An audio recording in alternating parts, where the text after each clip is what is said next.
the minute. Good evening and welcome to the Monday, May 24th, 2021 Litchfield Board of Selectmen meeting. The board has just come out of a paperwork review. I'd like to call the meeting to order and ask everyone to please stand for the Pledge of Allegiance. Allegiance to the flag to the republic which stands one nation indivisible with dignity and justice for all.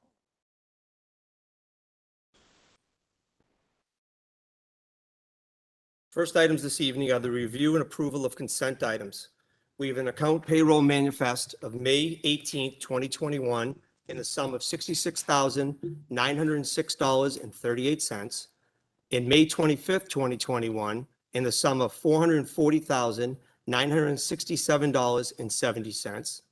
We have a payroll manifest of May 20th, 2021 in the sum of $62,223.85. In May 27th, 2021, in the sum of $58,961.20. We have the April 2021 tax collector and town clerk reconciliation. We have 5 land use change taxes, and we have elderly exemptions. Are there any items members would like to have removed from consent? Hearing none, do we have a motion to approve? We have a motion by Mr. Larry. Second. We have a second by Ms. Queenan. All those in favor, Mr. Larry. Mr. LaSalle's. Aye. Mr. Lynch. Aye. Ms. Queenan. Aye. I am also an aye. Motion carries 5-0-0. Is there any other business members would like to add this evening? Hearing none, public input will occur no earlier than 6:45 p.m. this evening. The first item of business is the approval of the May 10th, 2021 minute meetings. Meeting minutes. Thank you. Looked it back, that's there. Does everybody have a chance to review? Yes. Any comments, clarifications? I do have one. 5A. Reads Ms. Plansky stated she wondered if the town wanted to separate the parade so the town has more somber Memorial Day, and she suggested having a more festive 4th of July parade. I'd like to add one sentence to the end of that, saying Kay Queenan concurred, saying that Memorial Day services should be a somber event.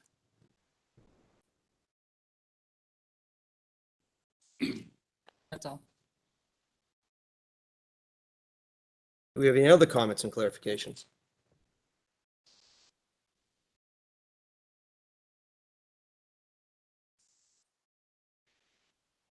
We have a motion to approve as amended. So move. Motion by Mr. LaSalle's, second by Mr. Larry. All those in favor? Mr. Larry. Aye. Mr. LaSalle's. Aye. Mr. Lynch. Aye. Ms. Queenan. Aye. I am also an aye. Motion carries 5-0-0. Next item of business is Barron's Warehouse Project Introduction, 490 Charles Bancroft Highway. Mr. Brown. All right.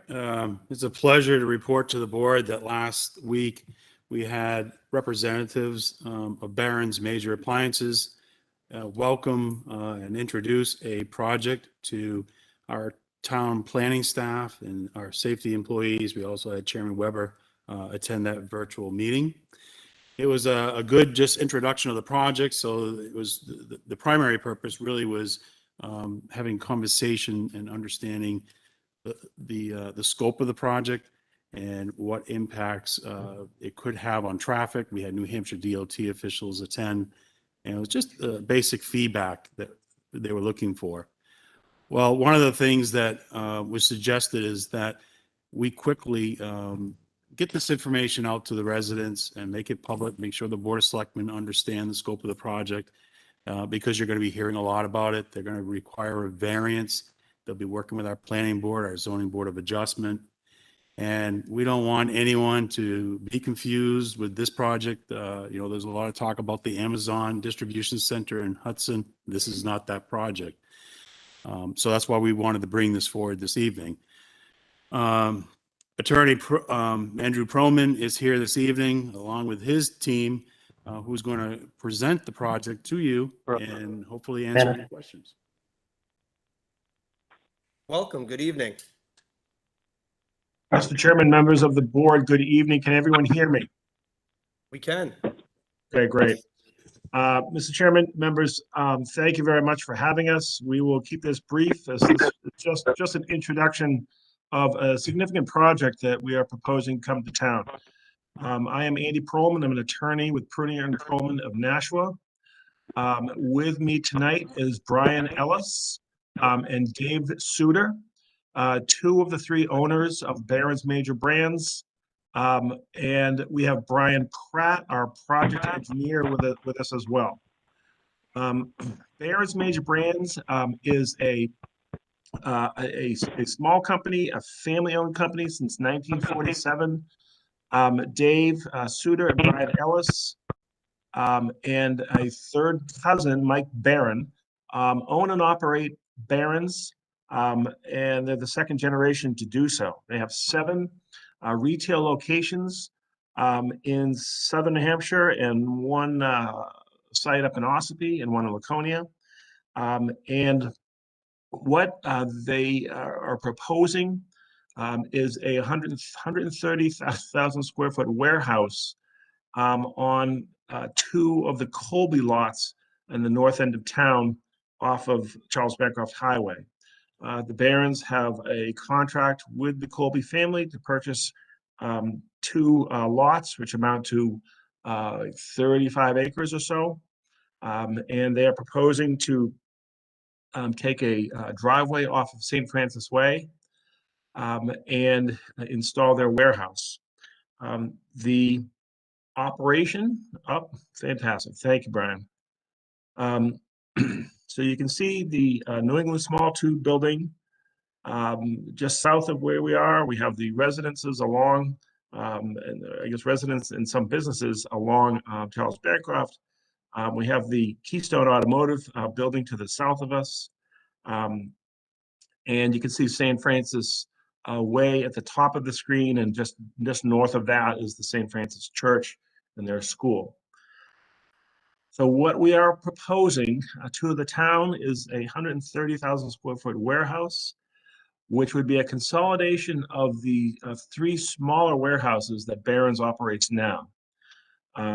The traffic to and from this site would be, the vast majority of the traffic would be heading north on Charles Bancroft and getting onto the highway to service their retail locations. And their the trucks would be leaving in the morning, leaving for the day, and coming back at the end of the day. And typical warehouse operation, there would be a portion of this building would be office space, but the vast majority of it would be the warehouse facility for Barron's Major Brands. If you don't know Barron's, I think we've all seen the ads on TV and flyers in the newspapers, but they sell appliances, large appliances, grills. 1 or 2 certain stores do sell bedding, but it's primarily appliances and large kitchen services and appliances. The warehouse would have normal business operations. We show up in the morning, 6 in the morning. Our employees start coming in. Over the course of the next hour or 2, the employees show up, and they work a regular day to the end of the day, 6 o'clock or so. And it's really a typical warehouse operation. No surprises with that. But we wanted to just have the opportunity to introduce this to the board, just as Troy said, so there's no misunderstanding, no bad information getting out there. We have to go to the zoning board because this warehouse use is not an allowed use in the Northern Commercial District. Our aim is to get an application into the zoning board in June for a July 14th hearing.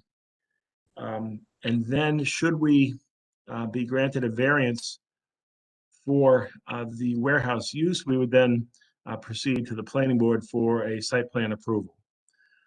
The operation itself is very similar to the Keystone Automotive in that just about the same amount of traffic will be generated from our site. And even though we have a much larger building than the Keystone, the product that we distribute is much larger as well.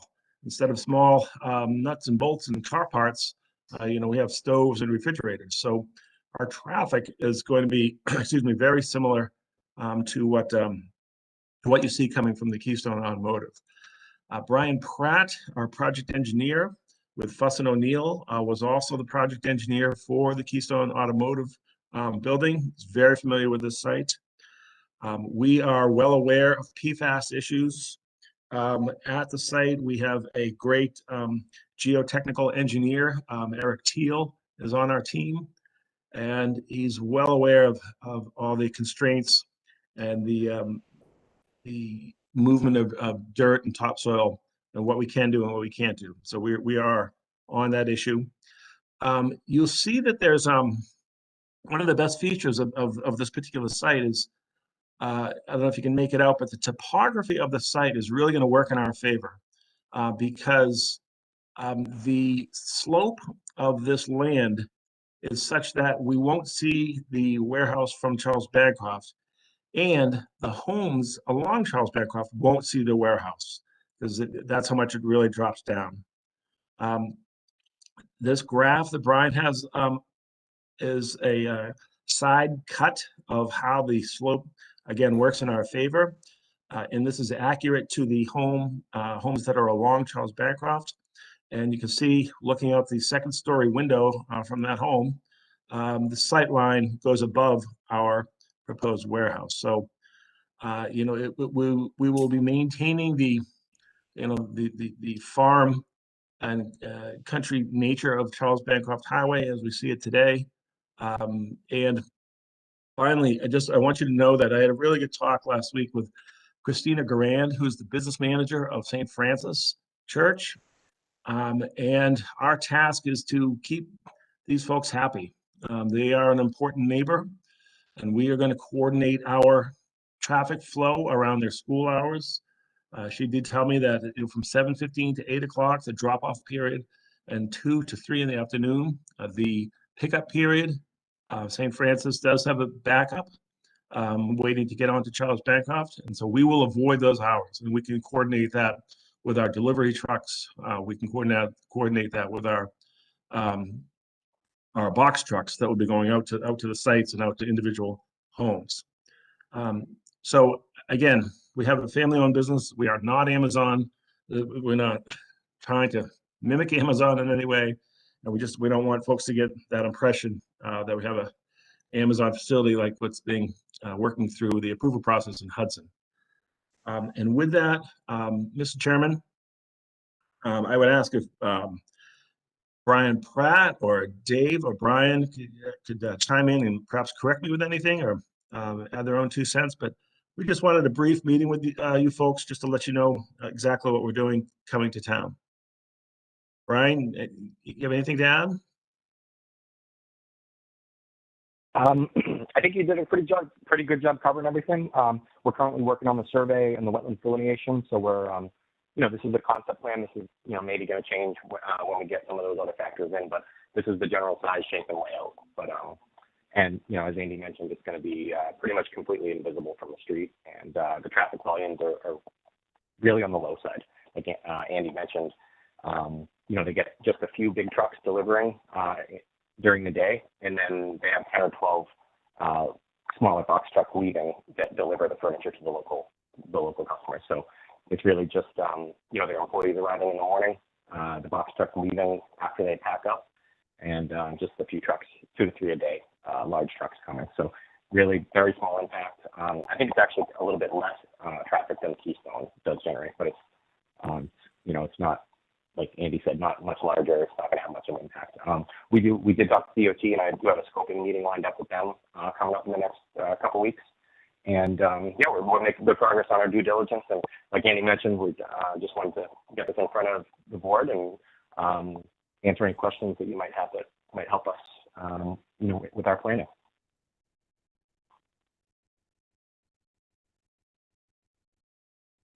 One thing the board should be aware of is that you see on the plan that's in front of you, there's a 50-foot right-of-way in between two homes that is coming off of Charles Bancroft. We will not be using that for access. We may use that to run a water line if that's the most appropriate place for a water line, but that will not be used for access. And largely because of the topography, just to get to that that right of way. So that those neighbors should know that they are not going to be seeing cars and trucks coming and going through that right of way.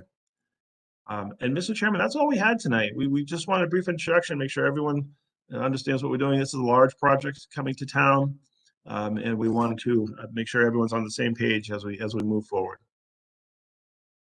Thank you. We appreciate it. Does anybody have any comments or questions? Mr. LaSalle? Hi, Andy. Been a few years. Rich, good to see you, Rich.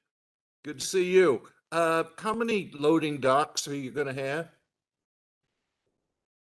Brian will answer that. So the plan right now is probably 20 to 25, but we're still in very, very early stages. Like I said, they have about 10 or 12 the box trucks that leave every morning, and then there's 2 or 3 incoming trucks that come every day. So we need at least 15 or so.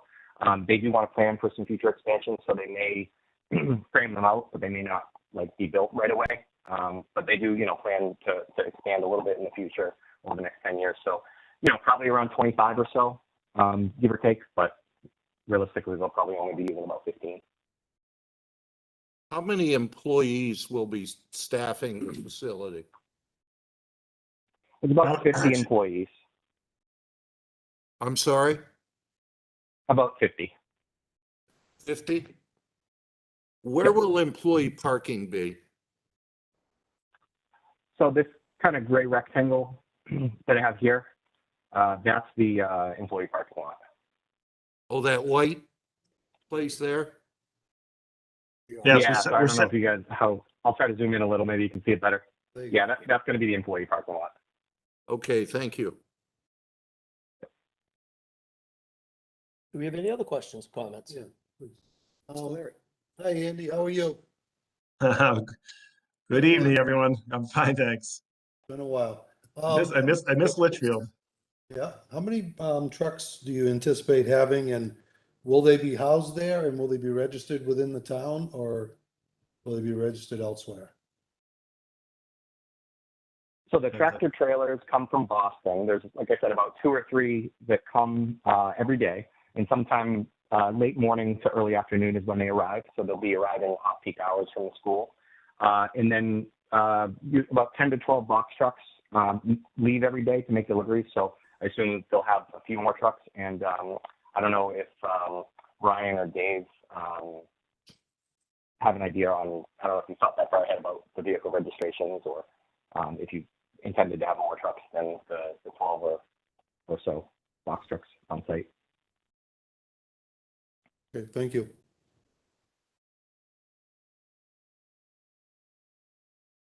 Do we have any other comments or questions? Is the Dave Suter that's listed there, is that the David Suter? Yeah, Justice David Suter. That's the one I was thinking of. There you go. No, unfortunately not. But I've also gotten the calls from the White House when he was Justice, Supreme Justice. Very funny. They were looking for him during the summertime. I got a call at the house. You should have accepted it. Right? I did meet him. Very gracious man. Very nice. I like You that. should have said, he's guilty.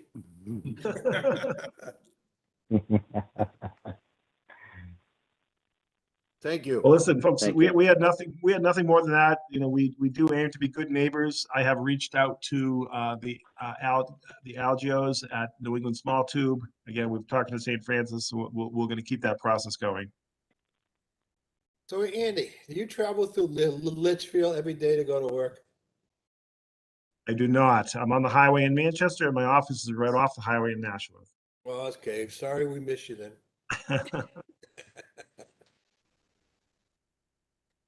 All right, we have no other questions or comments? Hearing none, thank you very much for presenting, and we look forward to seeing the project go forward. Okay, great. Thank you, Ann. Take care. Thank If you. you can help out in Thanks, any way, let us know. For everyone. You're most welcome. Have a good evening. Joe. 50 employees, that's pretty significant. Yeah. How much does the car supplier, how many people do they hire? Do you know? I think it's a little less than that. Maybe around, I think I've heard somewhere around 30. Biggest one we got on Route 3 is truck traffic. I think, Huge amount. I mean, it's a great project. I hope it's able to go through the permitting process. As you heard, visually, you're not going to know it's there. You're not going to see it from 3A. So there will be no, loss of our view that we currently have. And I think on the most part, like we have already lived with LKQ for at least a year now, and with the trucks coming and going, it really doesn't have an impact on our residents. And most of the traffic that we think from this facility most likely is all going to be going north on the 3A and very quickly, we'll be on state roads and using the state highway system. Very little impact to our town roads. Yeah, unless they have deliveries in town. And but if they're they have already on the road. deliveries in Londonderry and So, in Litchfield, they're, like he mentioned, they're already, here delivering products in our town and neighboring communities. So, yeah, another really good fit for our town. Low impact. It is a low impact use. LKQ, you don't even realize it's there. Need a job, they're looking. All right, great. Seeing that it is 6:50, I will open it to public input. Do we have any members of the public online that would like to provide input?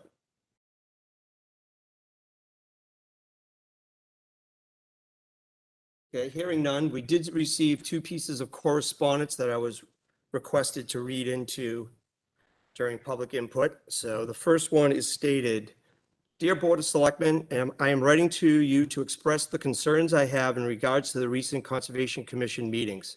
I have watched several meetings now and have witnessed a disturbing behavior towards one particular alternate member. Since Diane Plansky joined a year and a half ago, she has done quite a bit. Besides being an alternate, a secretary, she was involved in river access. She has been on several site walks and spoke with several landowners regarding acquisitions. She has built trust and added a sense of approachability where, in my honest opinion, there has been a void on this committee. Diane was actively and solely involved in getting a community garden. She did this by communicating with Monadnock Land Trust and the Recreational Commission. Diane's attendance record is impeccable. She has a better attendance record than the two nominations, which is surprising considering how rudely and unprofessional she has been treated. At the most recent meeting, a member named Roger stated at the beginning of the meeting, before any nominations were discussed, that he would not vote for Diane or Jay if they were nominated. How is that a fair and impartial? The committee kept stating they wanted the nominations to be based on length of time, not achievement. One nominee, Andrew, even stated he'd like to work in the background. I feel that is exactly opposite of what the Conservation Commission needs. They need a go-getter like Diane that will get things done. The other nominee had been a full member in the past. During the river access proposal, she showed up for only one meeting, which was the meeting for the vote.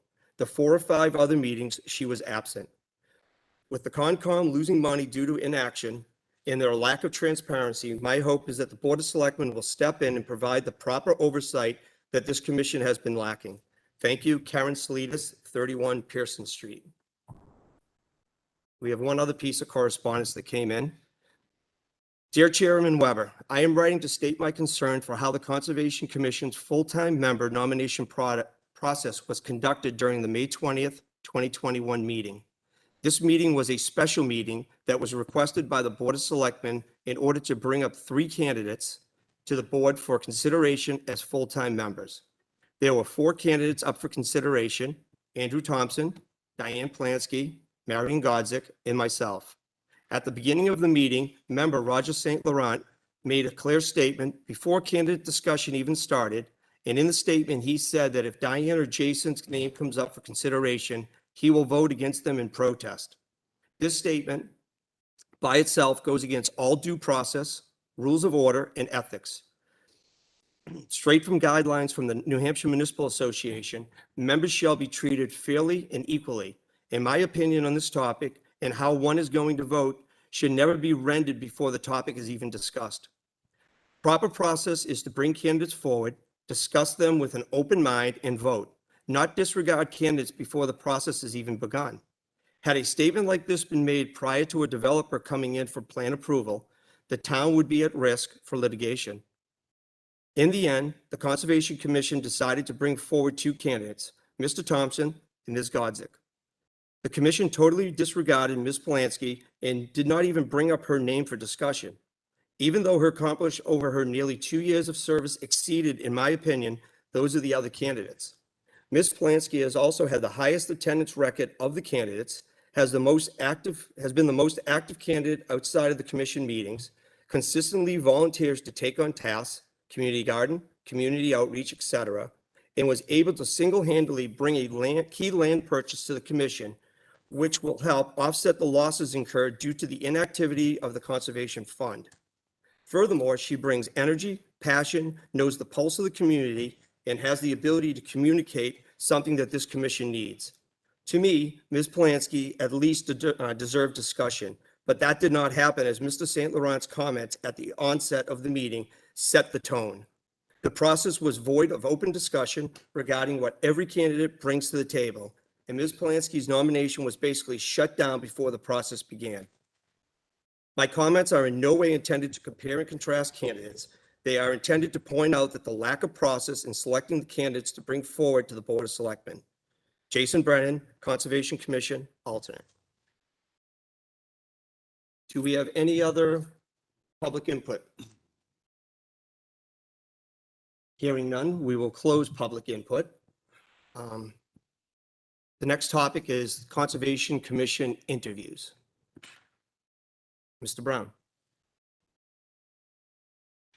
Yes, so at our last meeting, we had asked the Conservation Commission Chair to go back to the entire board and consider bringing forward more nominees for the board to consider to fill this one regular voting position. They have done that. They had a special meeting. They brought forward Andrew Thompson, Marion Godzik. Marion is here with us this evening, and I think Andrew is attending virtually. And we also have Chairman Lepore in the room with us as well. So I'm not sure how the board wants to proceed with the interviews. If you want discussion amongst yourselves or Chairman Lepore introduce the two candidates, really up to the board's decision here. Okay. Have the board members had a chance to watch the Conservation Commission meeting from Thursday evening? You watched a good portion of it? So based on what you saw on that and the input we got from the public, do we have any thoughts? My biggest thought is the attendance or lack of attendance, attending meetings. If you're gonna be a full-time member, you have to be at the meetings. Everybody has an excuse why they miss a meeting now and then, but you have to be a regular attending member if you want to be full-time. I was a little bit surprised that neither Diane Plansky nor Jason or anybody else was even talked about. It looked to me like it was already set before the meeting started, but that's just me from what I saw. I haven't been a part of it, so my thought. Yep. I just emailed everybody here something that I would like us to talk about right now, if you would look at your emails. I have a hard copy also. I want to thank everybody for volunteering on these commissions because it is a lot of work to do it, and it is democracy in action, and we really appreciate everybody who volunteers. It is a lot. Last week I was on record pretty adamant about having new people jump the queue. And, you know, if somebody served for so many years, all of a sudden somebody shows up and all of a sudden they're getting promoted quickly. So I try to respect the the will of the commission themselves and their self-governing as they do that. We also have to weigh the town's interest of what we expect a conservation commission to also do, which is on this list that we'll all read out. I think maybe the procedure wasn't followed properly last week's or your past meeting, where I think everybody who wants to be a candidate should have at least been given an opportunity to speak and not be set in motion that way. That's my opinion. I think you saw something legally. Somebody sent that legally. So I don't know if maybe that process should be looked at again and maybe more candidates want to come forward than just the other two. So we're doing a balancing act of you have to self-govern. We have to weigh the interests of the town. It's a tough thing that's here. Do you guys want the hard copy? I don't know if you have your emails up and running or. I just pulled it up. Yeah. Oh, okay. Do you want me to pass it? Yeah. Yeah. Because you're going to get the same information. We're going to make sure. Make And sure Troy, that do you Matt see it, gets your it. email, or do you know hard copy? Yeah, Matt, too. Yeah, everybody gets. So one. this is me 15 minutes saying, okay, I have to be honest, I don't know a lot of you, so you're coming in, I know Jack.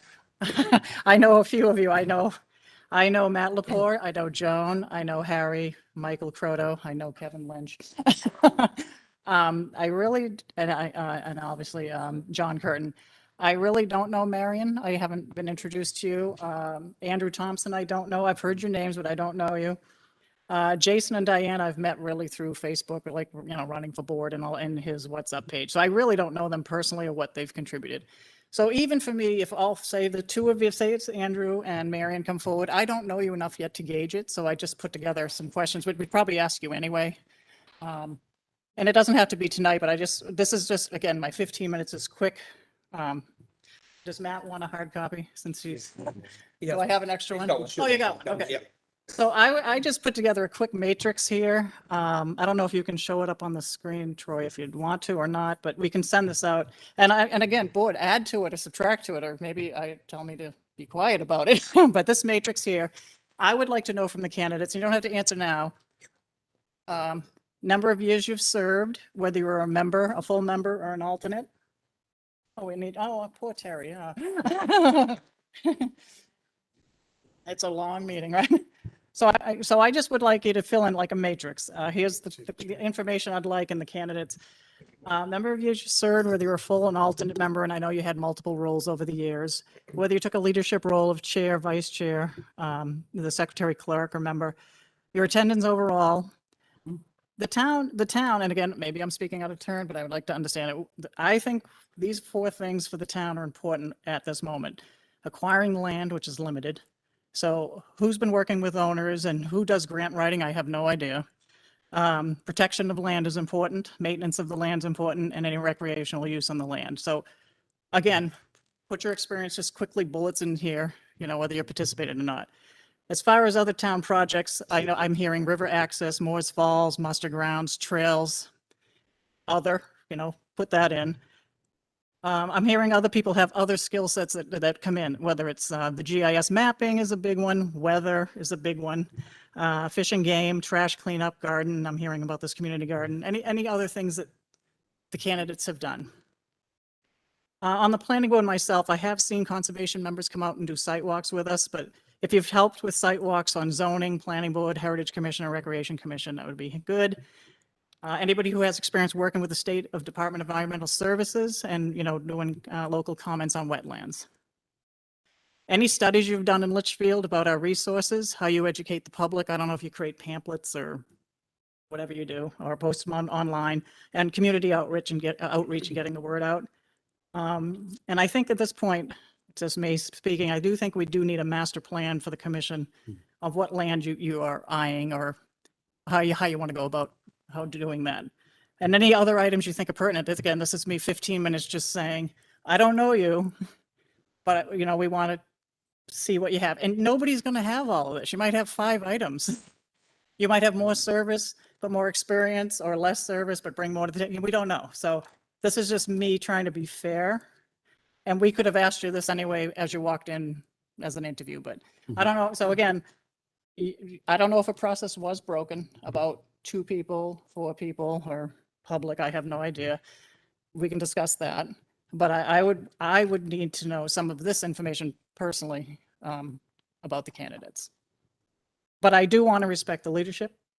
I want to respect your group, but we also have to respect what the town needs as well. I do have a problem jumping the queue. I really don't like that. If you've served so many years, it's not fair for somebody, I think, to come in and take over, but, okay, that's where I stand, and I'm in I'm open agreement to with you on most feedback. of the stuff. Jumping queue, I think it really comes down to this position. I mean, where we're at right now, we have $1 million sitting there. And some people have made comments, they believe the Board of Selectmen are micromanaging. I don't think we're micromanaging at all. I mean, micromanaging would be if we went and told you that instead of that sign being aluminum, we want galvanized steel. You know, that's micromanaging. We're looking at a volunteer commission that has $1 million. We were elected officials here to be the stewards of the town's money. So we also have to have a voice on how that money is going to be and who's making those decisions. You know, and what we're trying to get at is we want the most qualified individuals sitting in those seats, helping to guide and make those decisions. And our instruction, I believe, last time leaving here was to discuss each alternate, what their capabilities are, what is their background. And watching the meeting the other night, that didn't happen. It almost seemed that there were certain alternates that were silenced. Like Jackie, I mean, I don't even think they ever talked about your qualifications and so forth. You know, Ms. Polanski's, you really didn't talk about it. I mean, it was summed up in these two.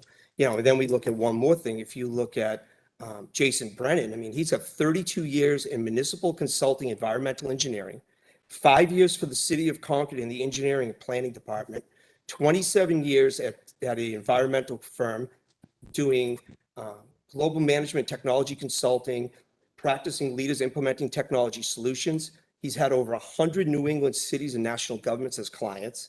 You know, plus he's worked for every single town around us. So you hear something like that, and that's a person who's got a lot of ability to bring things to us. Not saying that he's the right individual to be, but these are the type of things I believe this board was trying to get you guys to go and discuss and bring back to us who you felt was the most qualified person, not the next person in line with longevity. Because we really are at a point, I believe, in this town that with land coming up, we have to have that master plan. We have to know how we're going to go and acquire it. I mean, I think everyone's, based on this input we got and people even speak to them, everyone wants to keep the farm field around here. And a key part of that is to make sure we have conservation land and that we have the right individuals bringing together the plan, working the whole plan together so we can go do it, meeting with potential landowners. You know, it's not now, it's just going to talk to the residents. Oh, they got land. That kind of fits into our master plan here. Let's go have a conversation. If they ever do sell, please come to us first. You know, and I think that's what's been lacking right now is that whole bringing it all together. You know, I appreciate everybody volunteering because I know how much time it takes. We all spend a lot of time volunteering, but as the Board of Selectmen, we really need to look at who is going to be making the decision to spend these monies. And that's my input. Anybody else have comment? Mr. I Gonzalez? could. Kim, I would, at the bottom of your page here, what I would also think is important is what sort of vision does this person, maybe they don't have a lot of experience, but they really have a vision Yep. that's important for the town. Sure. And I think backing up what Chairman Weber has said, I think, you know, in the past, the Conservation Commission has been kind of a sleepy little community, maybe not for you folks or committee, but for the town as a whole, at least since I've been on the selectmen, we really haven't heard a lot about it. And I think that the direction that the Board of Selectmen is looking for is for a Conservation Commission that's a lot more active, that, you know, what Chairman Weber said about having this $1 million that is sitting there while supposedly we're losing money that could be used for conservation. And I think that, you know, there's a lot more focus and emphasis on the mission of the Conservation Commission. And I think that should come through loud and clear. And, the status quo is no longer going to work because we know what the status quo delivers. And that's unsatisfactory. We need a new vision that really is going to bring us into a new era where conservation is of the utmost importance. And I think if that message isn't getting through, it really should, because that's the way we're looking at it. And I agree with Kim that we need, Litchfield runs on volunteerism. It truly does. And believe me, we value, and we've had significant discussion about this. We value longevity, but at the same token, we have to understand, even though we value those things, there are other things that perhaps are more important, and that's where we're sitting right now. That's my 2 cents. I'll bring mine in. I happened to be at the meeting the other day, and one of the things that I stressed, and I could not recommend a vote because I'm sitting in this chair. As a selectman's rep, I'm not going to get recommending down there. That's their job, the commission part. I just sit there as a, and that was stated in that night. One of the things I did say to this group, communication has been poor for years. We find out things through the grapevine, stuff like that. No. And one of the things that I said to Matt and the rest of the board, I said, you needed to communicate. You need to start getting better. That's going to solve a lot of problems and be focused on certain things. But you got to come in as a team. You can't be one person go out to talk to somebody. It takes 2. Okay? Don't go all by yourself. Bring somebody else that's going to work with the town and work with that person and talk like he wants to talk to somebody. I found in the position that I've had all my life, it's always been about communication, not just the law. Okay, you got to talk to somebody. You got to do it in such a way to make them feel and be happy about what they're doing. It's correcting a problem. They really don't want to do it, but they got to. But I learned that, and I think this is what this team needs to learn too. How to communicate and get it back in a nice way. That's what I stressed at the meeting, as you well heard. Okay? I think the commission took a very important step, making Matt the chairman. That is the first really good step. So this is your commission now. You have to come up with the vision of what you want it to be. Okay, where you want to go with it. Okay, because you're the top dog. You're like Mr. Weber. How you want your group to act, how you want your group to look to the public especially. Okay, and I think you'll do a great job. We just need to find out where you want to go with all this. Okay, we want to support you, but we have to do what's in the best interest of the townspeople as well. Been a big change here in that commission just in the last month. Okay, it's not the first time it's been thought about. I'll say that in all the years that I've been here in town. Okay, just saying that. Oh, I just want you to feel, this is not a job interview. You're for volunteering. This should be fun. This should be your passion, right? Don't go home and do this big dissertation. Just put check, have it, don't have, just have fun. I just want to just see it quickly at a glance. That's all. All right. Okay. If you'd like, but I'm just saying for Andrew there or who, whatever's going to happen next. Yeah, again, just so I get to learn, about I you. can tell you that I can give you a brief background to my education. I graduated from high school in 1972. A lot of you people weren't even born in 72. I'm not asking for anybody's age. I don't want to know. I was. You started good, Mary. I was born in 73. 73. I was coming out of high school. 1873. Oh. And then I entered nursing school. and graduated as a nurse. Waited till my kids went into school, decided after 20 years of nursing, I wanted to change professions. I entered college and became a paralegal. While I was going to school, I also signed up for the Conservation Commission. And I started out as a part-time, as an alternate. Within 2 years, became a full-time member. And since that time, like 2 or 3 years ago, I went back as an alternate because my mother developed cancer. I developed bad heart disease and even wound up on the transplant list. And I couldn't dedicate the time that was needed for the Conservation Commission. So I dropped out. Now, I've been on plenty of site walks. I've been out with the Conservation Commission with our activities when we used to have them at Dara Pond for the kids. That was with the fishing, you know, the ice fishing, snowshoeing, things like that for the kids. I mean, as Jason said in his letter, I wasn't at the river access site walks and that. I believe I was. Was that when we did the fishing docks and things like that, that went in down by, what's his name's house, the doctor's house, Berg, when the boat ramp went in? Dr. Berg? Dr. Berg?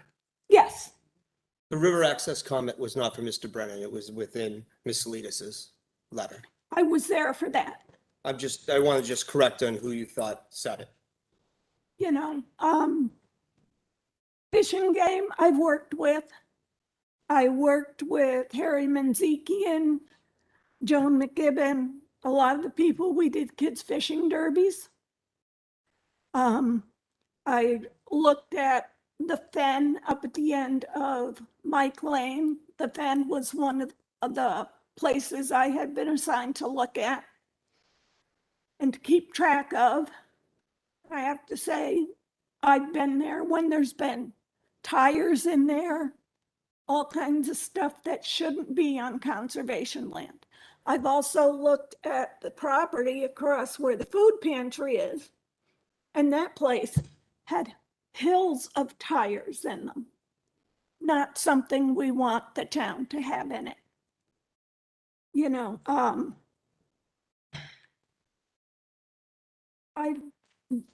public outreach and public education.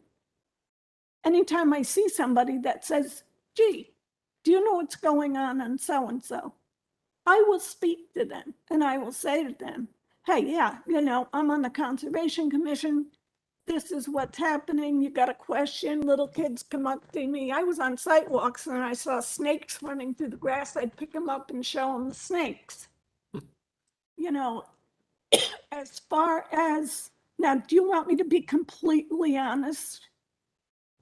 Sure. Okay. The meeting last week, Kevin was the one who said, we need more alternates. And I had watched your meeting on TV. And I was very upset with the comments I heard. We aren't a lackluster group that sits on our hands and doesn't look at property. Then again, I'm not one of the members that can go out and approach people and say, hey, you got farmland. You interested in selling it? That's not my job. My job isn't to approach people and say, we're looking for money or to spend money to buy this property. I also don't believe in buying land that doesn't fit into our projects or the master plan. We have an old master plan. We don't have a new one. So I would suggest getting a subcommittee to build a new master plan. You know, as far as those who wanted to say things or put themselves forward to become a full-time member should have said something. Diane never said a word. The only thing she did was bring up, well, you lost money because we didn't buy Darkle stables. We didn't buy Darkle stables because we didn't have $104 million to buy Darkle stables. If we had had that money and used it, it would have eaten up all of our coffers. We wouldn't be able to do repairs on our property. I just want to correct you for a moment, please, on Darko for 1.4 million. I was actually the selectman's rep at the time when they first approached us before anything happened, and it was for a portion of the land, and it wasn't anywhere close to 1.4 million. It might have just recently sold for 1.4 million. Right. But back when it was first approached, and then it was forgotten about, and it was not acted on, it wasn't even close to that. We had talked to Darlene about the property. She came And in, this she was the came first in, time. presented to us, and then it was never followed up on after that point. I was part of the commission at the time. And did you say anything to the commission? It was the change. You came to it, then I think who was after me? Was it you? Who was after me on the Conservation Commission? It was you. So it must have been after change because it was late. It was like, Yeah, it was January, February when she came to us about it and started talking about it. And then there was a change of guards. But I mean, it came up after the fact and people didn't even remember having the meeting. So, you know, I don't think that's a fair statement to make that it would have got rid of all the monies in the coffers because it wasn't at that point. I also don't believe in buying property that doesn't fit into our master plan. But you don't have a master plan, so how would you know if it fits or not? I mean, that's the biggest thing is we don't have like, we just did a CIP and our CIP now is a living, breathing document. You know, we put it out there, then we waited for all the warrants to happen. Then as soon as we saw the warrants and town meeting happened, we saw what passed, what didn't. We immediately had another one and said, okay, we have to shift our priorities. Where are we going to go do it? That's what this master plan for conservation, in my opinion, needs. It's got to be a living, breathing document. And as pieces of land that may be in there went to the private sector or you were able to get, how does it fit? What's the next piece of the puzzle? But without having that, you can't say that we didn't buy a piece of land because it didn't fit or to buy it just to buy it. Without a plan, you don't know what you're buying. You don't know if it fits or doesn't fit. You know, in the selection to buy a piece or not, it's not one individual. It's the commission as a whole to make those decisions. Just not one individual saying, well, you know, I thought it was worth 60. They said 70, so we're not going to talk about it. And I've seen that happen. And I believe, Matt, you've seen that happen. You know, and that's not what it has to be. It has to be a living, breathing document. So, I mean, a lot of your comments are, I appreciate it. I love your background, but I think some of your comments haven't been fair. And I think, and I will come right out and say it, I don't think the Board of Selectmen's been fair to the Conservation Commission. And I said that at the meeting the other night. I've said it to Matt. Kevin knows I said it. Mm-hmm. You know, I'm first off, I'm not someone that's gonna not say something and go behind your back and say something. I'm not that kind of person. If I have something to say, I'll let you know. Okay. And you're right for your opinion if you think we should just rubber stamp nominations. I mean, and what we're trying to bring a point as a board here is this is a very important one. We are the stewards of the town's money. We are sitting on $1 million. We need to make sure that our volunteers are the best we can possibly have. And those are the best ones helping to make those decisions. That's all we're trying to do here. We're not trying to micromanage. We're not trying to overstep or It's anything. one of my statements was when I saw the meeting before anything else on TV, I said, this is the first time I have ever known the Board of Selectmen to reject one of our nominations. And we've never been in first these time. times before. We've never been to this point before. We've never had that much money sitting in. Oh, yes, we have. Okay. The Well, Conservation Commission has had well above $1 million until there was a comment made somewhere that somebody in the public saw it and requested that a cap be put on our conservation money. okay. So it isn't that we are just ignoring what's going on. You know, when we see property we want, we have to do our due diligence, look at it, go on, and bring our desires to the Board of Selectmen. and you guys either approve it Mhm. or you don't approve it. I don't remember the last time you guys didn't approve land. And as far as them people saying I haven't been in meetings, in 14 years, I have been in the vast majority of meetings unless I was caring for my mother or I was sick or in the hospital. And you can't expect people to be at 100% of meetings when emergencies come up, kids get sick, your spouse gets sick, any of that stuff. Your house burns down, anything like that. You can't expect 100% attendance. And I got the impression that's what you were looking for.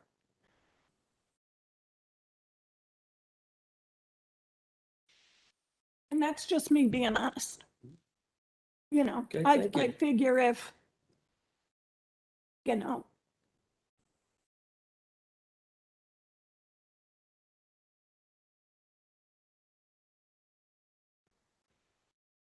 I think your honesty is to be commended, Yep. because that's a very good trait. And whether you agree or disagree with a position that this board takes, it's fine to disagree. and there's plenty of times I disagree with a lot of people and a lot of things, and I'll say it, and so be it. But opinions are like dogs. We all have one or two. I'll leave it at that. Marion, one thing I know about you, loved about you is the simple fact you've always been a straight shooter. You're never afraid to hold back. You got something to say it, and I've always said thank you. Okay? And I definitely know you better now. I appreciate it. That's what I want to learn. I don't know if You that's a went right good thing down or a the bad list. thing. You filled in some of the blanks already. And if I'm missing something, tell me on the list. Oh, I've done trash cleanup. Well, I was saying, I might have omitted something off the list, because I'm not, I mean. Next. Mr. Chairman, Yes. Mr. Thompson's,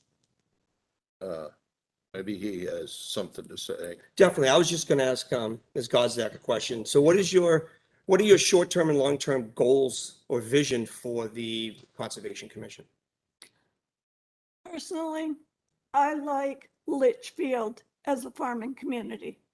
If I could do it with my own money out of my own pocket, which I can't, I would stop or somehow get rid of all the building that's going on and keep the farming community going. When I entered Litchfield, and that's when my son was, in 1986, the houses down by Wilson's farm weren't even built yet. They were just tilling the soil and taking the topsoil up. And I thought, wow, this is like living in a campground.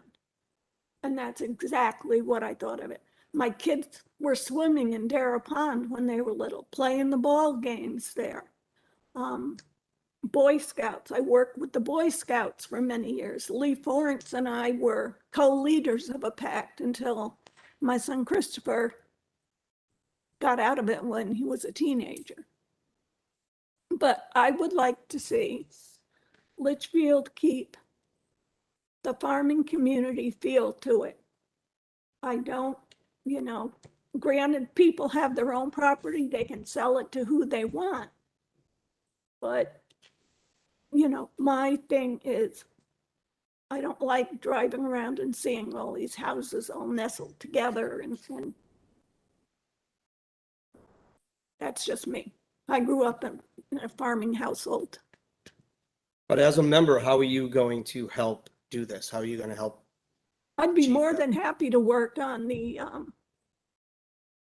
The master, master plan yeah, the master and plan. stuff like that. I've gone out, I'm going on the site walk on Thursday night or up by the gas station where that's supposed to go in.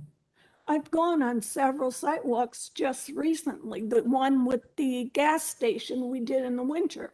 It was Harry and I and Joan and whoever's putting up the gas station. Renee Thoreau. I was on that one. You're freezing our butts off. I fell a couple times. He was there. I don't dislike progress. Okay, thank you. Does anybody have any more questions for Ms. Gostick? It's interesting what Marion said about Litchfield staying the way it was. Chief Passaconaway said exactly the same thing in 1642. Merrimack came. Just an aside. And when I moved into Litchfield, the old X-rated drive-in still had its sign hanging on 3A. And the old projector building was still there. Yeah, I know where that is. Kevin had his favorite spot by the way. I'll be honest with you, I was hired one time, I was 19 years old, but the guy that I worked for, who used to run the projector there, used to be a police officer in town, sergeant, and he worked weekends and he broke his legs. I had to work a couple of weeks there. You learn to cut the reel and go.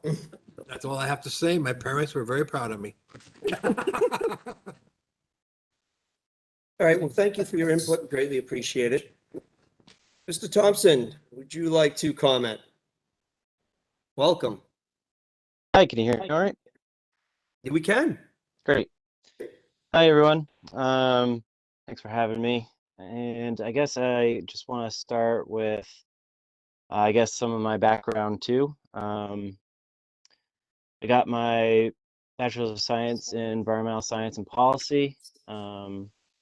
And since then, I've been in the environmental consulting, first at Normando Associates, and then another firm down in Epsilon, and now I'm at TRC, where I'm the GIS administrator for the environmental sector.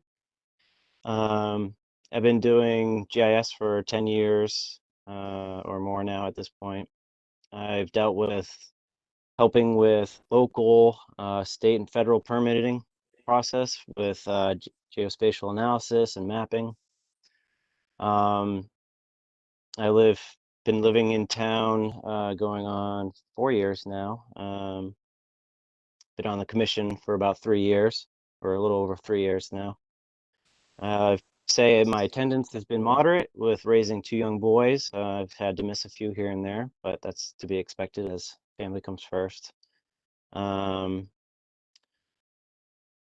Let's see. I feel like my vision, a short-term vision of the Conservation Commission is definitely to have the master plan created with, I think we need the help with the National Regional Planning Commission would be a great asset to do that for us. Something that's professionally done, looked at, would be a great asset to, I think, the town. And that's something that the commission should go after. Long term, I think communication, definitely, I think we need to reach out to the public more, get more involvement with other commissions, just to be, more open with our, what's going on in the commission would be great. Matt's been doing a great job ever since he's really been on. He's, doing site walks with the public. He's been great, he's a great choice for our leadership, and I'm really excited to have him be the chair. So yeah, I sent over back the little questionnaire with a couple of my comments. I don't know if you received that. I sent that back to Troy there. Yeah, I know I don't have the longevity of town, but I feel like I have a fresh vision for what it, commission can be, and I'm excited to try to become, more involved with the commission and get stuff done. Okay, thank you. Any questions for Mr. Thompson?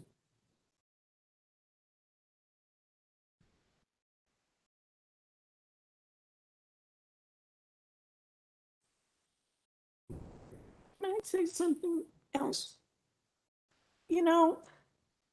At 2 meetings now, someone has stood up and said, or sat down and said, the Conservation Commission has a very poor reputation in this town. And I don't think that is something that should be said in front of the public. I think the public, if they have questions or want to say something to us, they need to address us. I don't think that is something that should just be blurted out in a meeting. You know,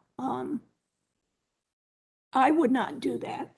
I mean, no, you know, there's some things I just won't do. And that would be one of them. You know, and as far as approaching people for property and that's not my job. That should be the head of the Conservation Commission and whoever else handles that.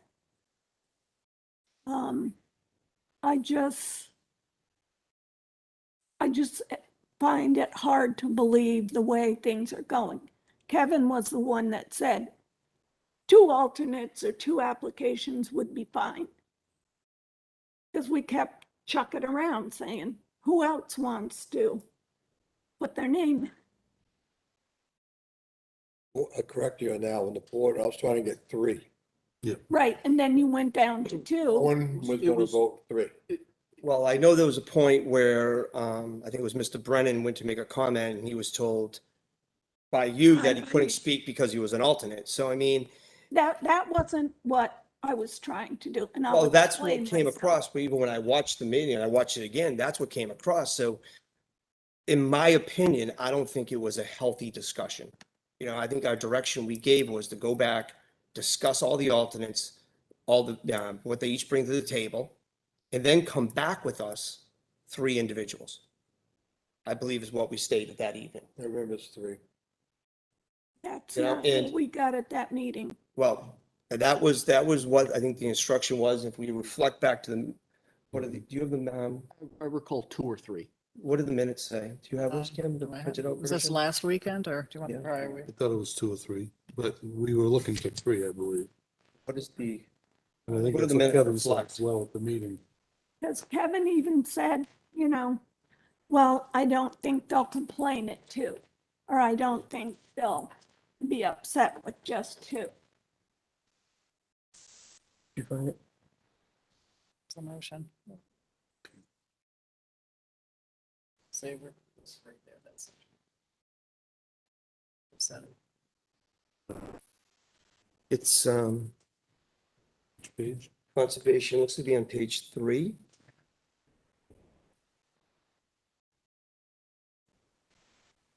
Motion, nothing stated. It says, I move.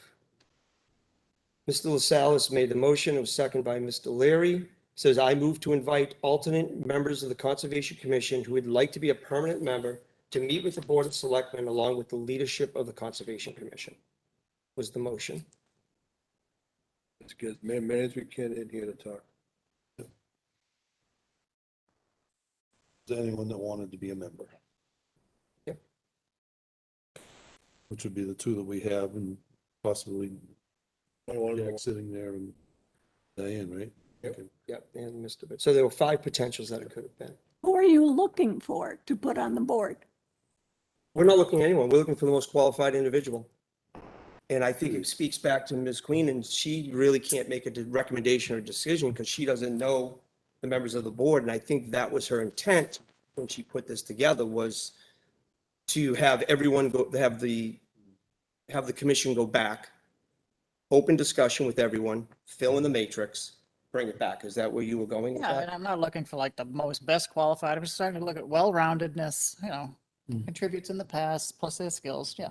Just so I can get an idea, yeah.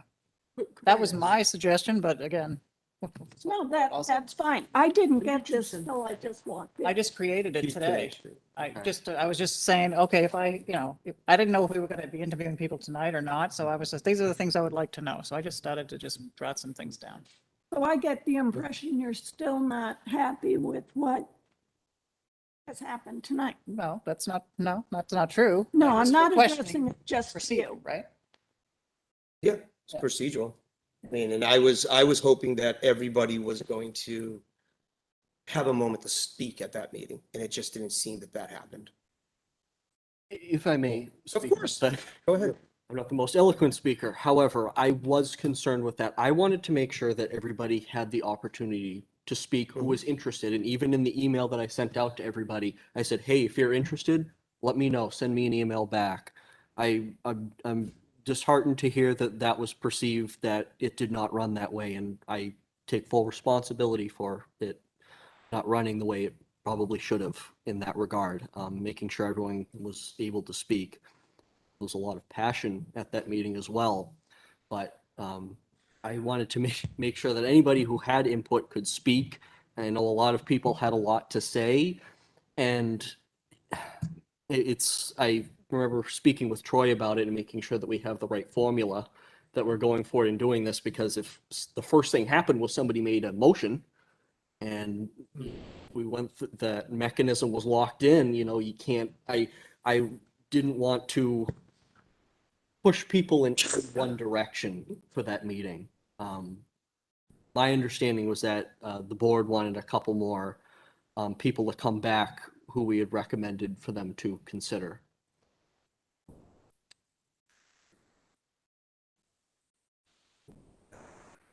What was that? I think they should have had more, but there's a wall there. I'll let it go at that. So did nobody else want to become full-time, or is it just two? So I believe at the beginning of the meeting, and I recall doing it at our last regular meeting, I listed out the names of every single person who either sent me written correspondence or sent me an email saying, hey, I am an alternate and I'd like to see this alternate get on. So in total, we had 4 people. Mhm. And I again invited people, if anybody else is interested, please let me know, or please speak up at the meeting. Yeah. And that's how I wanted to open it. And then the discussion kind of went down a tangent. But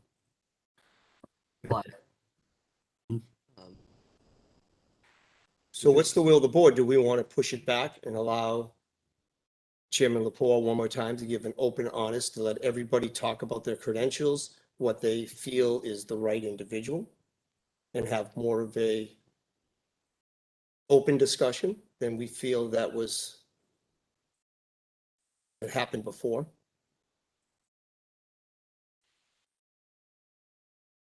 I would go along with that.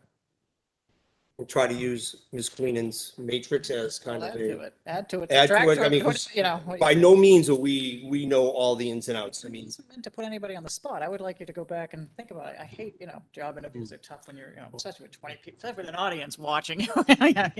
Not everybody does as well as you.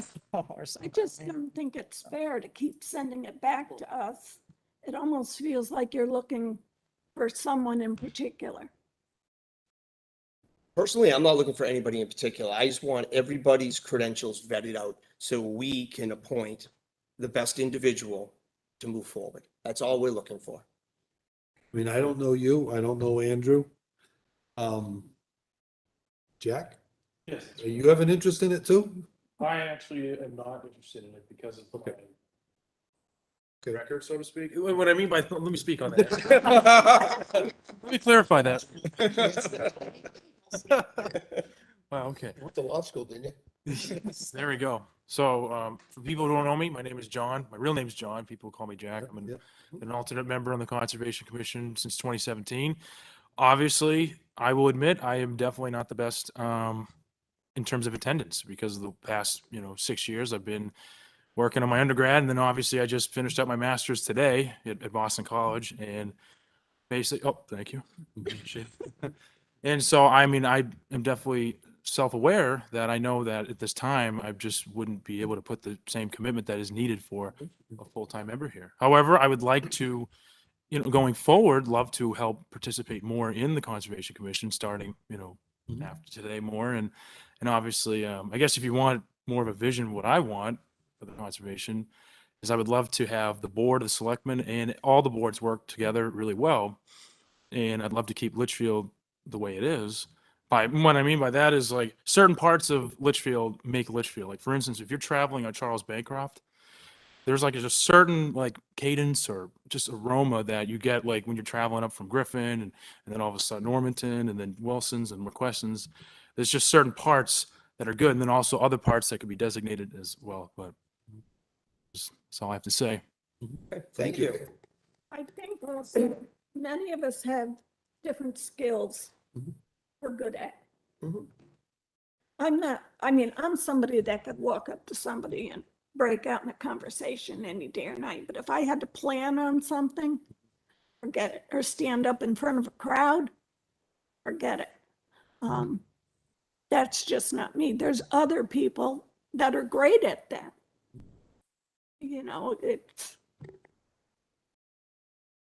So I know there's people that have better skills than I do at different things. And if we could have all the alternates be full-time members, that would be ideal. I think the alternates on the board can be very, very important to a lot of the decision, because it's a team. There are some times where you're gonna block. Sometimes you're gonna move the block around or have the alternates help educate the ones who are there, and that's half the battle, I think. Understanding land purchasing or land, or I'm familiar with subsurface land all my life. I grew up here. Yes, you people all moved in. Okay, but I'm hearing some good things from Mary as well. This way. And Andrew, looking at the bigger picture. I think what needs to be done, and I think the key point that this discussion boils down to the master plan for the Conservation Commission as a whole. I think that needs to be addressed ASAP by all. Progress. Okay, and I know it's always working. You're good at that. You're very good at work in progress. Thank you, Matt. But that's how I think is going to shape this board more than anything else. Not just working with the planning board or something like that. That's just a little small part of it. But everybody has rights to do what they do as long as they comply with the laws. You can't stop it or the rules of the town. You just can't stop that. But you got to help educate or learn about pieces of town that you really want to keep the rule effect, similar to the Historical Society and all them and what they're trying to do too, working with that group. I think that the new faces are good. I think, and some of the old faces are good, but the old ones are gonna get educated as well as the younger ones of the process and the change. Okay, it's stubborn. Sometimes you don't want to be. I know I was once in life, and I got married. No, but it's a learning curve for all. Every board and commission goes through this all the time. And all the municipalities that I've worked, this is not new, what I'm hearing or seeing. It's common. And departments, same thing. I went through it already once here. Happens, okay? So you can make decisions to go. That's how I feel about it. I think we ought to get them all in here to see what they say. What's to be an alternate on that group. We pick them with somebody else. At least we're educating ourselves now on what's going on. That's the key point here. Thank you. I'm done. Yeah, some of us are really not, like, we don't know any of you folks. I mean, I know Joan, I know Diane, I know Tom. Yeah. Who's no longer on the board. So we're going blind into this. Well, Roger That's, is too. so it might seem like we're repetitive, but Yeah. we're looking for, I mean, we're trying to do the right thing. That's nothing personal what's happening here today. It's just trying to educate and learn more. Try to make it work. Matt, you are a big asset to this board. Okay, you're the youngest member I ever seen at the top of the food chain. Oh, yeah, no, Okay? But Hi, you gotta, but there's thought to that, okay? We're looking at you knowing that you're gonna stumble, make mistakes like everybody else, but this is how we gotta get things done. Why we're here tonight.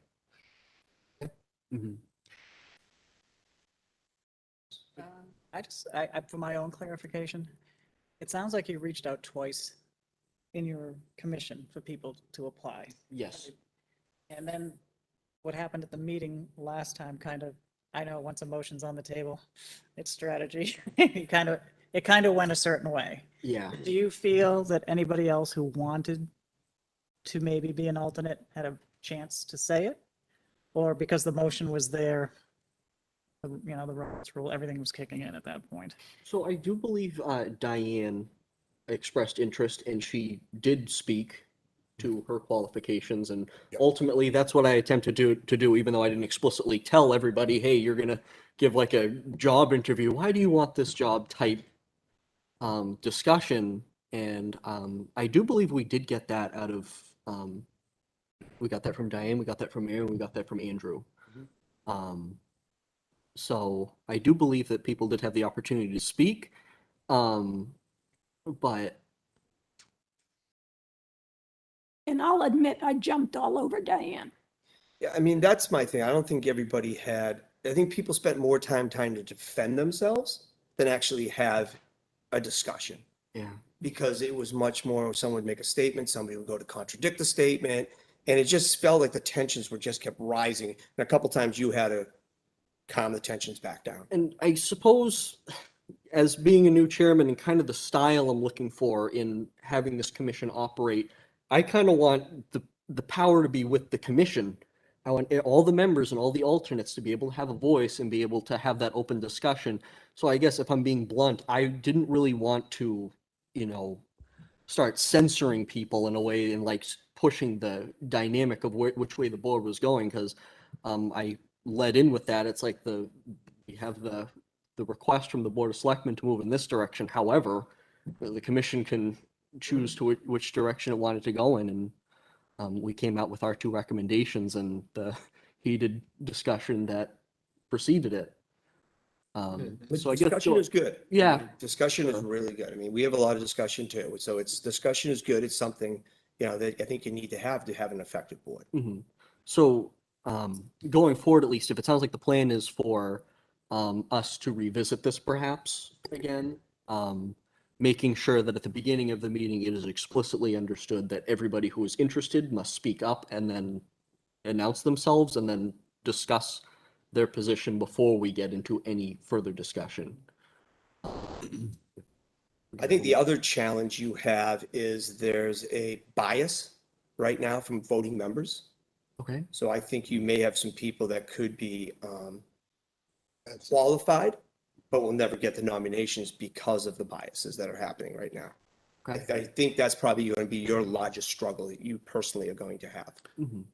Okay. in my opinion. Can I speak to that? Sure. I would agree with you there. But the thing, and I know there's many of us that don't trust Diane. And that's fine if people And don't. that is just our opinion. Mhm. But she was trusted enough by the commission, I just want to state, to come forward to us and present a land purchase. So there was enough trust in her as a commission to send her to this board in order to do that. You know, and if you have that much faith in an individual, my question is, why isn't that individual also, along with yourself and Andrew, sitting in front of us? I did You not. know? And so those are the things that I sit and I look at going, okay, well, this is the face you gave us. But now when it comes up to having that, why isn't that person sitting there also? Which land purchase are you talking about? I don't, are we to the point where we can discuss it, or is it still? We can't talk about it yet. No, we can't right now. You Because guys, as a commission, should know which one I'm speaking to. Yes. we, We can't speak in public the name of the property or anything like that. no, because I wasn't going to say that. I don't know that she had the capability to come up and say, here's what I want to put before. She was giving I believe you gave her the instruction to go and have the conversation with the landowners. I believe that discussion was held in non-public. That's why we and- can't talk.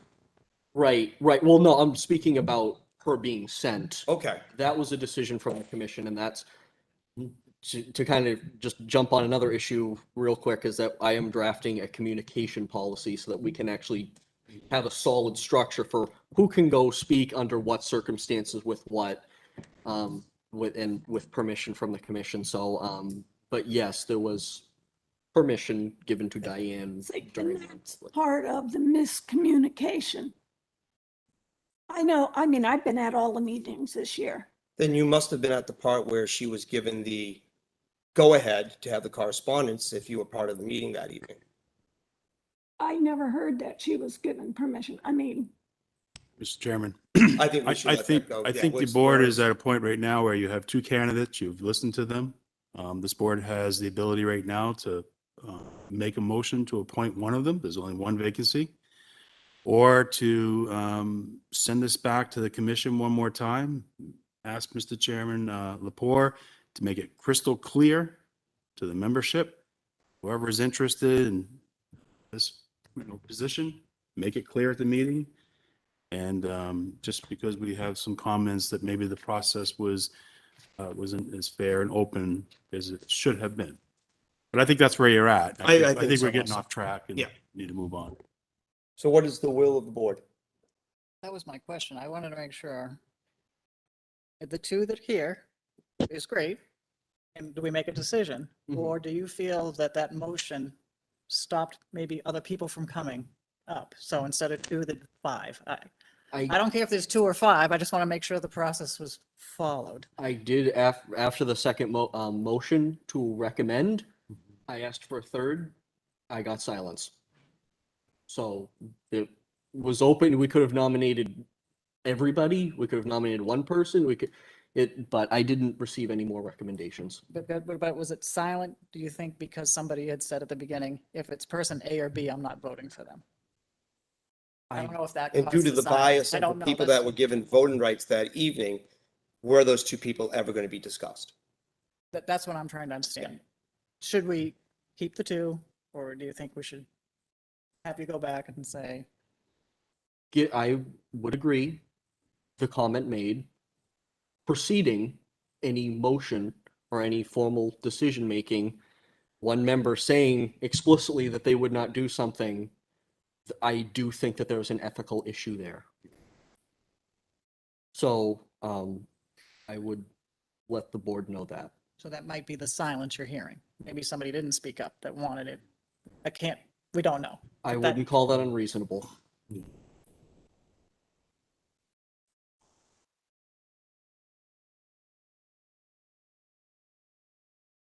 What would the board like to do? Send it, I would to send it back. I'll go along And with I'm that. happy with the two. I don't care if it's Yep. two or five. I just think So does if that somebody mean- else wanted it and couldn't do it, Yep. that's all I'm saying. I would agree. Just You give them a shot. Part of this whole thing from the beginning. That's so I would recommend sending it back to the Conservation Commission to see if anybody's interested in this role.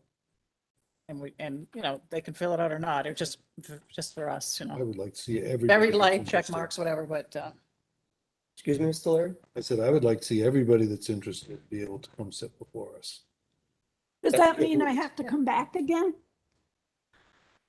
No, I mean, you It's- gave us a good yeah. background. I mean, I'm comfortable. You're more than welcome. Yep. We'd love to have you Call back. in. Yeah, you can call in. Call in, Mhm. Andrew also. I don't know if he's still with us or if he had to drop You off. filled in your matrix. I absolutely did.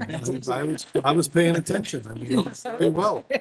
So you're always welcome to come back, be part of the discussion. And I know you better than I did. Absolutely, yeah. If I come back, you're gonna know me a lot better. Mhm. That's I'm not okay. saying that. Oh, no. Okay. We go by, we've known each other a long time. Yes, we do. We won't hold that against her. No, Are you a positive thinker? You must run for the state house.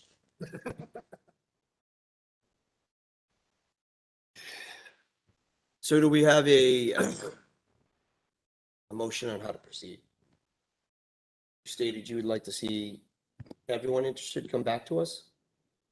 yeah, I would make a motion that we return this to the Conservation Commission and allow all members who would like to be considered for the full-time position to be brought before the selectmen at the next meeting.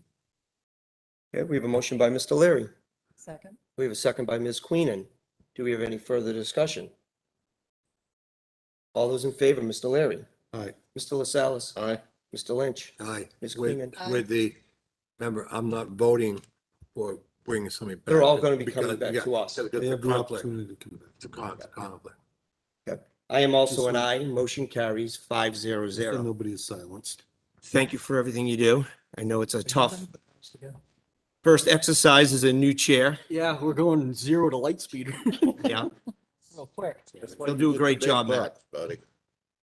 Something about the dollar signs off on that one. Ms. Gods, good having you. Mr. Curtin, thank you for coming. Thank you. Thank you for having me. And again, congratulations. Congratulations, yeah. That's awesome. Oh, I don't know if he's with us, but Andrew, if you're there also, thank you. It was just general, that's all. Thank you. We got a lawyers on the line too. Good to see you, Jack. Bye. Take care, everyone. Have a good evening. Yeah, you too. Yeah, lawyers. Is that it? All right, let me get my computer running again. So Terry, did you want to be the first one tonight?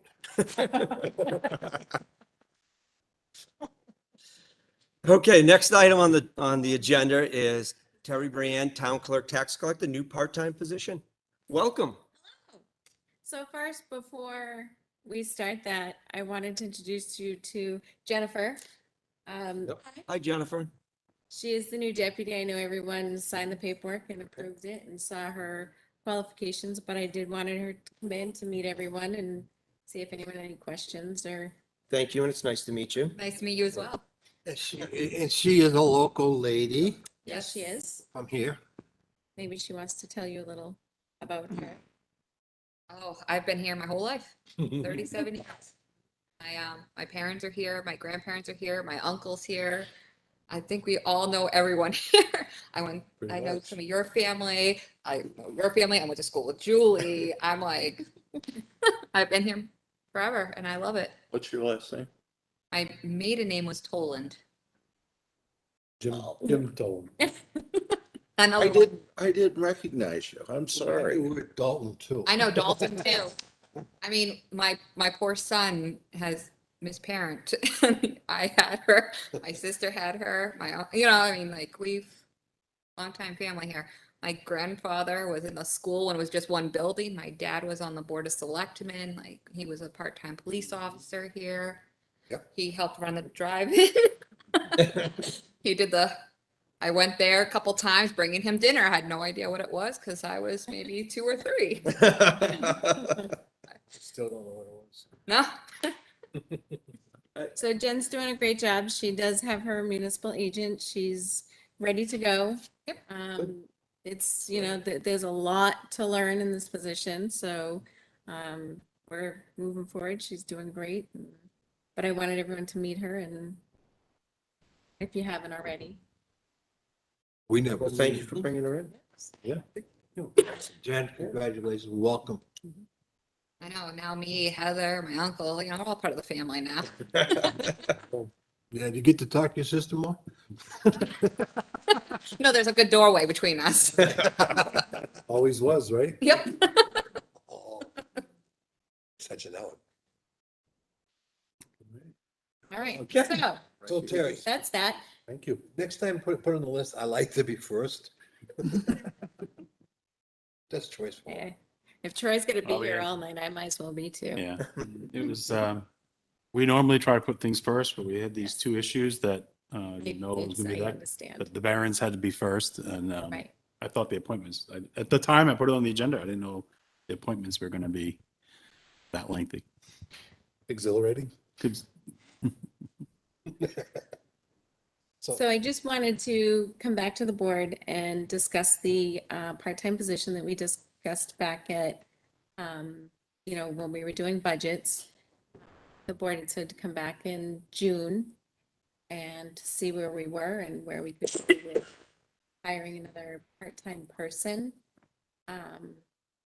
As we discussed, we have things like the elections that the office, it's not enough for one person to do the elections anymore.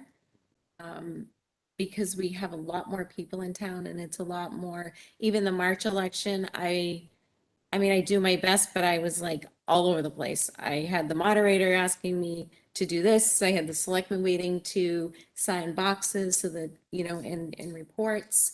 We had the ballot clerks that were asking questions that needed help there. The election that we had for September and November, we could close. And we didn't have to worry about the office and all the staff was there. But we can't do that for every election. We cannot close the office to, to have an election. When we did it in September and November, people were not pleased with having the office closed. Why was the office closed? Because we've never been closed before.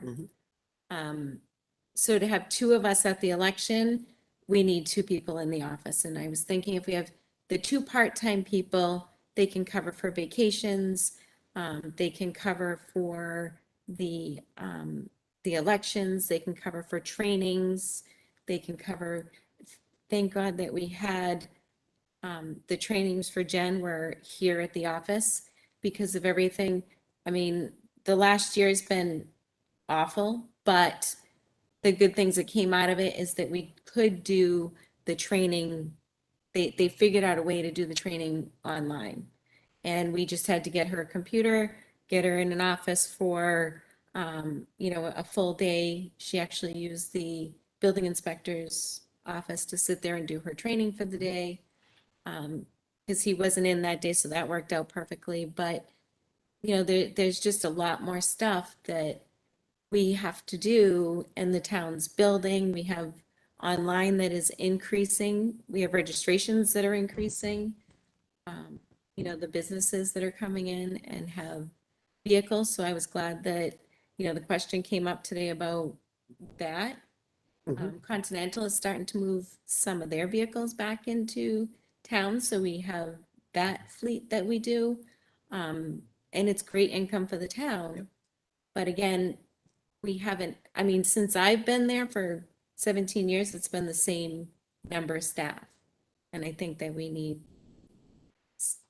that fourth person for coverage. Do you feel there's more online now versus public in person?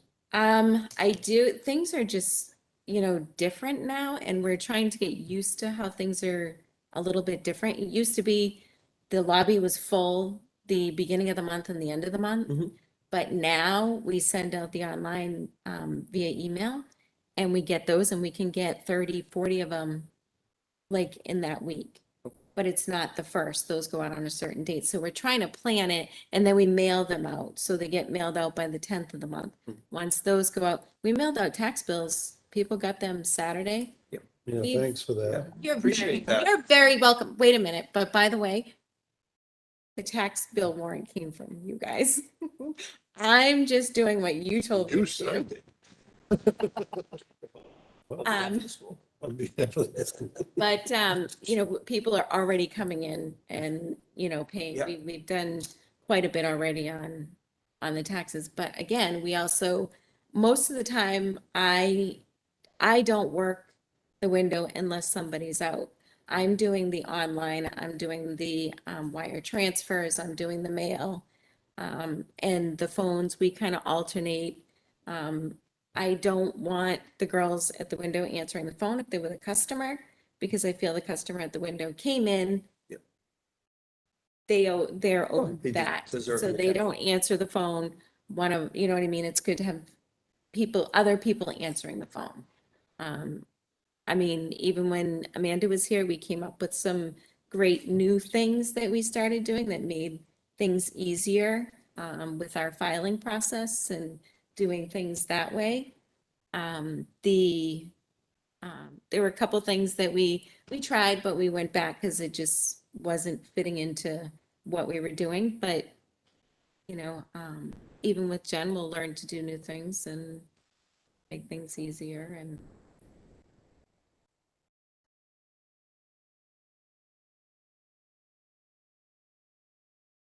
We're almost on our dog list, That's good. which is good. But now like I said, we do boats now. We didn't do boats before. We do hunting and fishing licenses. We do OHRVs. We do snowmobiles. We do, we're doing a lot of stuff to keep us busy all the time. And to keep bringing money in. Revenue We in. did a marriage appreciate that. license today. We have a marriage license tomorrow. We have a marriage license on Thursday. Those take an hour each. They do not need counseling, but thank you for the offer. How not to do it? Right.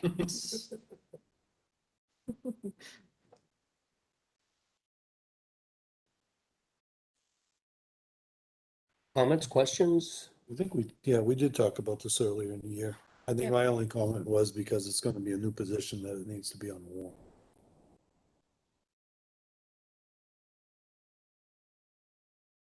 I support it, but let's be on the. Can I ask a question? Because Of course. I wasn't here. Oh. And I'm learning all the names. Pat.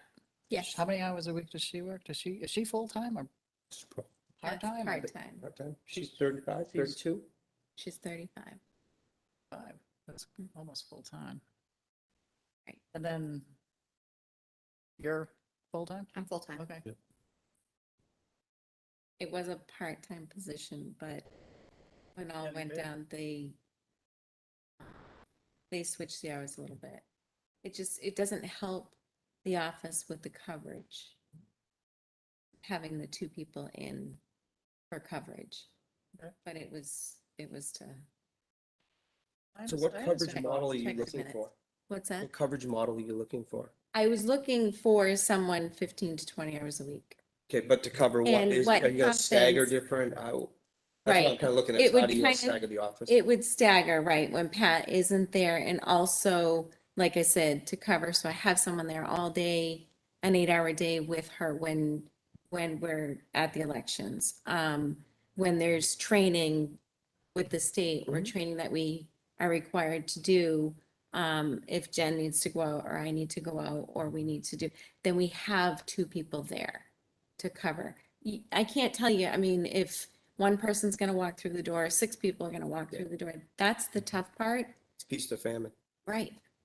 Right It's- now, with It's the hard to income say. going down, people are starting to walk in more. Yep. Yep. See their faces. Is there any way this could be done in the existing budget?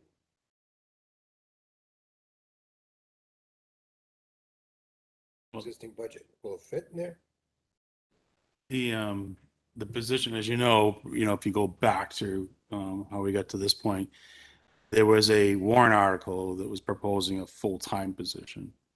And that was decided between Terry and the board, to remove that. And at that time, the board said they would revisit this in June, have a discussion about it, but there was no funds appropriated for the part-time position.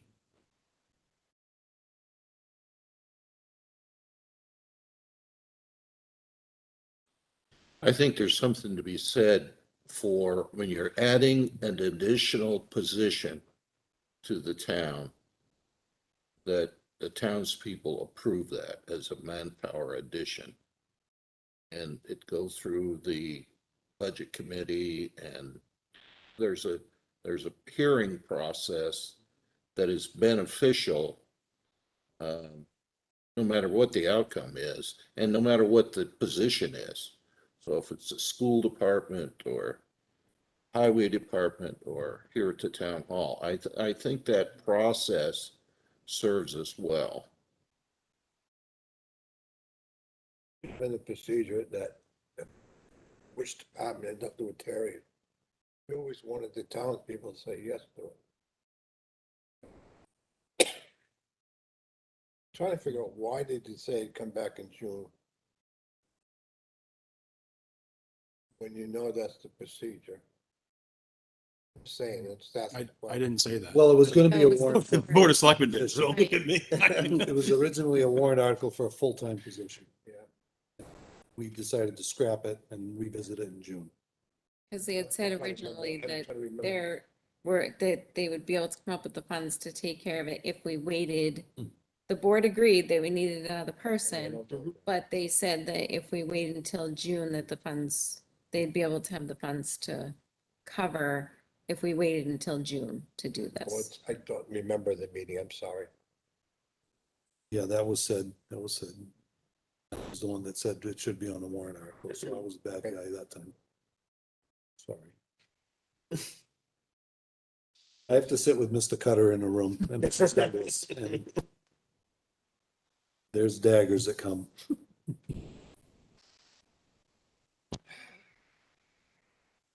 What would you do between June and November, whenever we vote in February? What would you do in that meantime? For, You're saying that this has to go before the voters. If To be we, March. if we determine that we believe that this should go in front of the voters to approve a new part-time position, it would be on a warrant in March. So what do you do in the meantime with the increased volume? Sounds like. well, right, and that's why it was my understanding that, that because we had we had Nicole Forty here as well, that it was just a decision that the board could make, because they've hired part-time individuals in the past without being on a warrant. So it was my understanding that the funds would be, that they would have enough funds to cover it if it was done after June 1st. I think And that's why yeah, I think what we as a board were talking about, we didn't know how bad revenues were going to be impacted due to COVID, where we were going to be, how long we were going to be in the situation we were at the time. Mm. Therefore, instead of allocating funds for it, we said, hey, can you hold off until June? And we could reapproach it based off of where the budget's are. I think that was the I conversation. think you're right. I read the minutes. I can't remember far back anymore. Time. So it sounds like everybody supports it. It's just how we're going to procedurally go about it. Has there been people hired part-time without going in any department, There has. police, fire? We have had, again, it was more, we did have a full-time position that was created in the highway department. It was more of, I look at it as like an emergency situation type I remember that. situation. We've done summer hires. Yeah, but those are in the budget, Yeah, but we just, summer hires.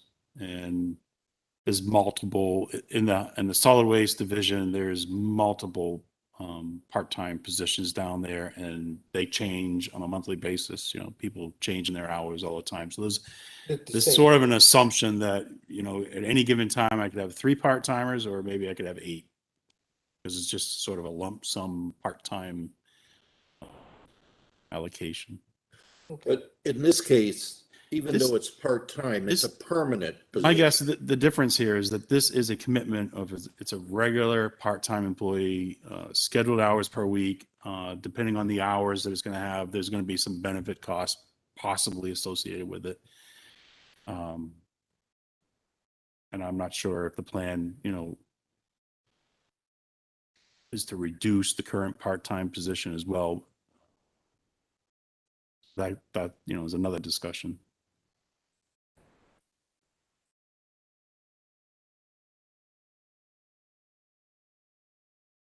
when the warrant article first came out with the full-time person, I came to the board because we do not need another full-time position. To run that office the way it should be run, there should be 2 full-time employees and 2 part-time employees of 20 hours a week. That's how that is going to run smoothly. Because that takes care of the coverage. That keeps 2 people full-time, 2 people part-time for coverage, and also to keep everyone busy. We've got 2 windows, you know what I mean? So to have 3 full-time people there all the time doesn't help with coverage, and it doesn't help with the windows, because we're not gonna put in another window. We don't need 3 full-time people, and that's why I came to the board and said, we don't need this full-time person. We're using, you know, you get into another full-time person, you get into a lot more expenses that we don't really need that's not helping with the coverage.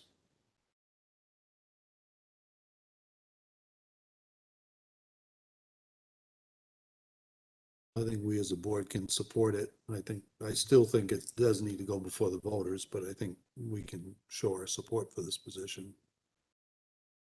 I agree. It's needed. I think it's definitely needed. It's needed. But other things are needed as well.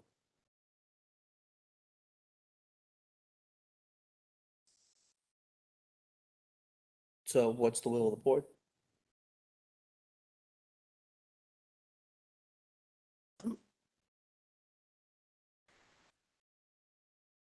I want to make sure, before I say anything, saying yes or no, I want to make sure we're following a procedure like we do with all departments, okay?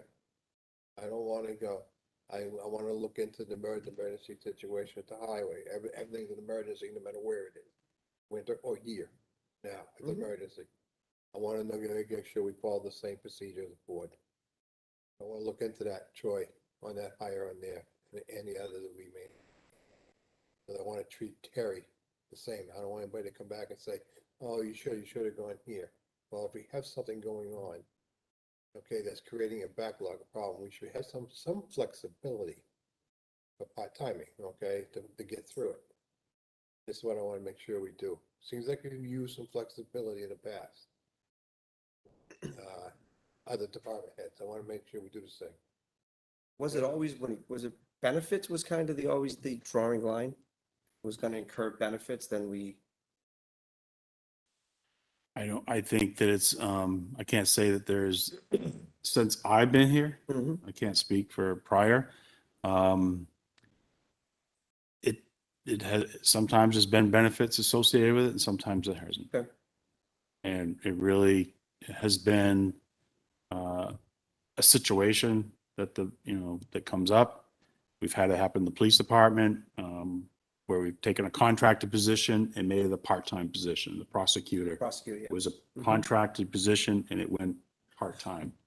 Just following procedure. In the highway department, the one time that you had years of different makeups. So you maybe at one point in time, you actually had a full-time, truck driver, laborer, and you had the road agent. And then at some point in time, the road agent became full-time, but that full-time position that was already approved for the truck driver, the person that held that position decided he didn't want to be full-time anymore, he went part-time. So in everyone's mind, the department was really staffed with a full-timer and a part-timer, when in fact, at one point in time, there was a full-time truck driver and elected road agent. So it's all different. On the highway department one, and correct me if I'm wrong, that was considered an emergency situation and the board decided, Kevin and I were not on the board at that time, but the board decided to hire somebody full-time and they had the money and the funds to do it. And not put it before the voters. And I remember there was quite an outcry from the voters about that, about hiring. Yes, that's correct. Full-time. But again, as I just said, if you went back in history, yeah, and really try to, the highway department seems to have changed. There was a elected position and then. Depending on, well, this person was full-time, but then all of a sudden they retired and they couldn't work full-time. They had to have part-time, not so much of Social Security.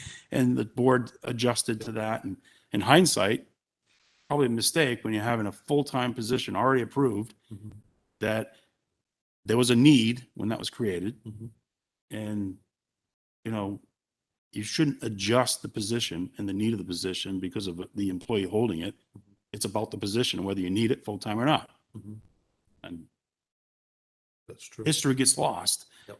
And all of a sudden, while you created a full-time position without voter approval, when in fact, maybe 8 years ago, it was approved.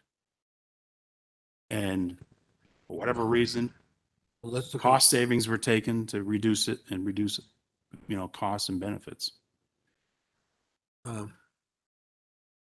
So I'm not sure what I could bring back, too, because I think it's going to come down to the board. I definitely can try to look back and provide you with examples of positions that have been created without warrant article. I would like to see that. And then you've got to decide whether or not you want to have a warrant article, and if we're going to how are you going to fund this? I think when we spoke about the position at the highway department, Kevin, if you remember, you and I were talking about it. We spoke about they possibly should have been hired part-time and then gone to the voters in March. Correct. So, I mean, that's a possibility too. If you There's a put possibility Position on and, but still have a warrant article in March. Yeah. But not making it a full-time, I mean, a permanent position until the voters have a chance. Correct. So there's also that route to take. Yeah, the job is good till March. So that's what it says, That's you know? advising. Yeah. Right. I just, to be real, That's gonna limit your Yeah. applicant pool. or maybe they'll take it, and if they don't get it, there's other work out there. I'm just saying, you know? I'm just trying to figure out some way to do it, that we follow the procedures. If we had the funding, could we do a contract for a contract agency? Right? Not because a lot of those people who go to contract agencies, they work for X amount of time and then they get hired on sometimes, Right. sometimes they don't. You know, is that an avenue we can go? Then you go to warrant, and you go to warrant, but in the interim, it helps you from a coverage standpoint. Solves the But the problem. biggest thing is, we have to find the monies within the budget in order to cover the dollars, because a contract employee is gonna get a higher wage than a regular hired employee is gonna get. I mean, if we're at a point, I mean, you would know better, at a point where this is, to be totally, it's not a total emergency. We've been dealing with this, we've been working with it. We're still, getting Jen, situated and all that too. But it's Need to be it's addressed. definitely needs to be addressed. It's something that's coming forward, that, the town is getting bigger. We have a lot more people, we have a lot more going on, and I think that, like I said, this office needs 2 full-time people and 2 part-time people to run effectively and make sure that coverage is there. There's a training process, so if it's something that, we go to the voters in March and say, that it's a part-time position. I don't know how we would, how you word it or whatever, but it's not something that's, I mean, we're doing it. Okay. You So know you what I think you mean? could limp through until then? I think that we can. I think it's something, I hope that the people understand how important it is that we need that coverage. It's needed, Um, we'll go through, we'll follow the steps. Yep. We'll follow the steps. I don't want to upset anybody, or the budget committee, or Andrew Cutter.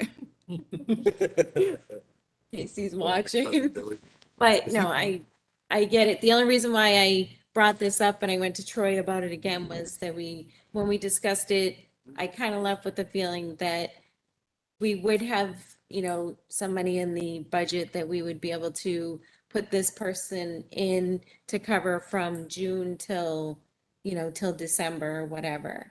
And that's why I came back to the board, because that was my understanding at the end of that meeting.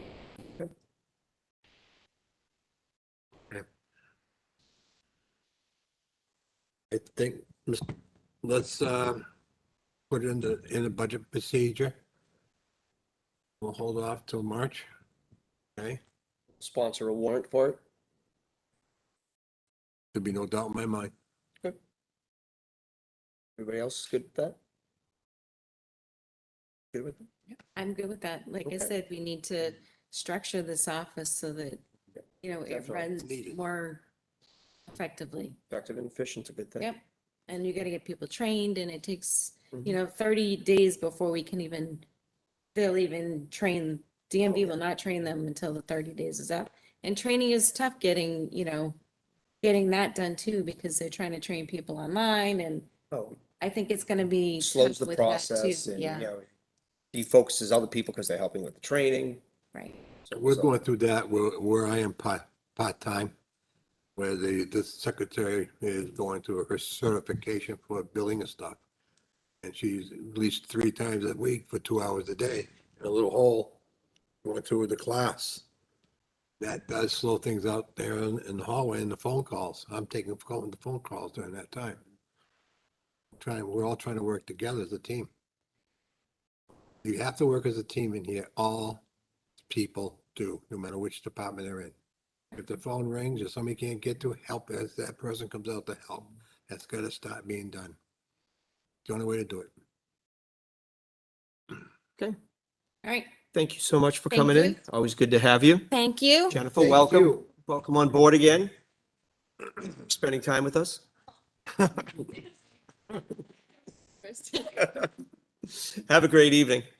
You don't have to come back if you don't want to. Okay. The next item is John Brunel Comcast franchise agreement. Mr. Brown. Okay, John has, you should be able to see the draft renewal franchise agreement. John's been in discussion with the Comcast. Our franchise agreement, I believe, expires in 2021. So this is something that he's been working with, and he's here with this evening to give you an update, just kind of give you a summary of what he's accomplished and his negotiations. Evening, folks. Welcome. Thank you. Thanks for being here. Yeah, no problem, anytime. Just a clarification, the contract expires on August 24th of 2021, so we have some time. With the help of the existing LCTV folks, mainly Russ and Rob, we kind of went through the process, started it in about March timeframe, and we got a contract out of Comcast in April 14th or so. Just as a highlight, there's really no major changes to the contract. Most of the updates were around the T's and the C's, or legalese, basically focusing on terminology changes and technology changes that happened because the contract was 10 years old. The big things for us that we really focused on was Comcast's continued investment in the PEG process. In section 7.4, which is the financial part of the PEG contract to us, they are going to be granting the town of Litchfield and specifically the cable committee $60,000 for a capital investment to continue our efforts to upgrade the systems from the current old analog style standards to the digital standards and anything else we need to actually do quality productions. Additionally, Comcast is going to be investing on their side of the infrastructure another $15,000 to upgrade all of their own hardware outside of our facilities to accommodate this digital changeover also. With regards to the franchise fees, the Board of Selectmen made an action back in January 1st of 2012 to reduce the franchise fee from 5% down to 2%. That is, in this contract, it is still set at 2%. I only bring that up just to note that you have an opportunity to either change it up or down at this negotiation. As I said earlier, for the most part, the contract does expire on August 24th. We do need to take action at some point in time prior to August, I would suggest. And as this is another reference with regards to the franchise fee, currently the 2% is what's funding the operations of the LCTV team. Pretty much the run rate the burn rate that we have that is covered by this franchise fee is about a 1-to-1. So for everything we take in, we expend to keep the programming that we have in progress today current. So that's my sort of my highlights. I'm open for any questions anybody has, or if there isn't, that's great too. It's been a long night for you guys. Anybody have any questions?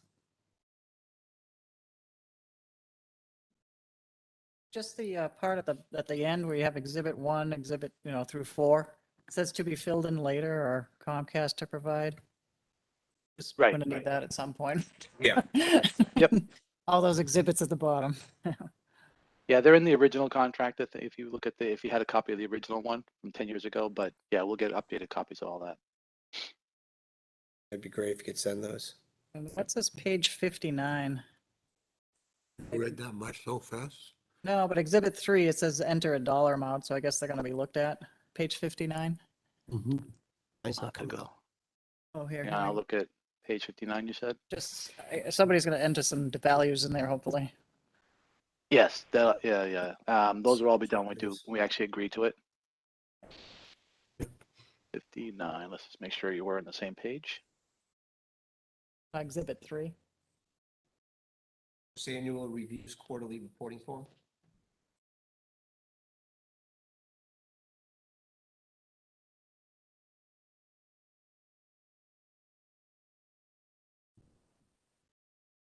Document, John, it's 59 of 64. Yep, I'll have to go look. I'll have to go look at the. Those are basically the facilities that are taking on the free connections. That stays the same. So it's going to take that same document, move it over there from the original contract. Those sites haven't changed. These dollar amounts won't change, or the percentages? Not to my knowledge, but we'll double check for you. Yep. Good dollar amounts on yours? No, it just says amount to be entered. Yeah, it's the enter amount, okay. Yeah, but so that my understanding is that is the report they're going to send to get to define what that 2% is covering. That's the revenues generated by the different charges that they charge to these home shopping networks and so on. So I think we get that. We have that available to us every time they send us a payment. That's not something we're going to fill out. Okay, they're gonna fill that, all right. Correct. Yeah, that's how they calculate how much the fees that we're getting. Mr. LaSalle's? Question, John, how long have we had the cable contract with Comcast? You So know? this past one's 10 years. I don't have history prior to that. Russ may, I know he's in the room, he can probably answer that if there's something different. But the existing one is 10 years old. Okay. So we've, 20 years. plus years we've been in this. And over that period of time, things have, pardon me? Yes. Things have kind of evolved. More people are, some people are on satellite, some people are, is there any way to see what the viewership is of the cable channel? The public TV part of it? Sure. That I don't know, Rich. I asked the question. That's one of the questions we ask regularly is like how many folks are actually taking in the PEG channels. And I don't know if that data is available. Russ, I don't know if you have a history of that. You've been able to ever get that, but I can go back and ask again. He's shaking his head now. No history Okay. whatsoever available to me. Yeah. I think that's the struggle with Rich too, is that, we have a franchise fee at 2% and that runs the current operations. We've shifted a lot of our broadcast to online. The 2% does not cover that activity. So it's a number that I don't think we're going to be able to get. Are you talking like YouTube? Yeah, so YouTube, we do have that data. That has nothing to do with the Comcast relationship. Oh, really? That's off of it, right? It's kind of a parallel. It is a parallel. We're leveraging the existing infrastructure to do both. Okay. It'd be nice to know what that viewership is. Yeah, I can ask our coordinator to see if that's something we can get. I suspect from history that it's not available to us. I think the other thing to note too is that one of the concerns is, as I said earlier, the operations is run 100% based on the franchise fees that we get back from Comcast every quarter, and it is a dollar for dollar. It's almost 1-to-1 at this point. As more folks cut the cord and they leave Comcast cable, that franchise dollar now that quarterly revenue will go down. But we're still maintaining the same level of services across all our town meetings. And if we are to continue to maintain that, whether we shift away from PEG and go 100% online, how are we going to fund that? So that's why I raised if you want to decide to do something different with the franchise fee, this is your opportunity to do something different. But I know from talking to Comcast, their viewership is declining for all the different things you mentioned, Rich. It's online streaming, it's satellite and inverse, it's all different methods you can get television today. So they are definitely moving away. This contract has nothing to do with with the internet services that Comcast provides. That's not included in this. It's not something they can franchise. So it's not a factor. Thank you. Yep. And our PC is doing this as well. We have a monthly report, like a dashboard, to show where the traffic's coming from. Is it coming from the website? Is it coming from Facebook? So you can see who's visiting or who's viewing what meeting, or. Is it coming from the cable TV, whatever channel, 20, 21, 22, or YouTube, right? So you at least could see the traffic counts.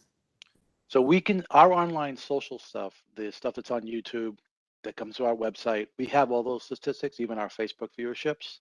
And those numbers are on the rise. I mean, right now on YouTube Live, there's 7 folks watching this stream, 7 people. But then the after the event, the on demand is a lot higher at times. The more interesting the meeting topic is, the more the after the on demand is. So we do have that data. We don't have the cable viewership. That's not something we've been able to get in the past.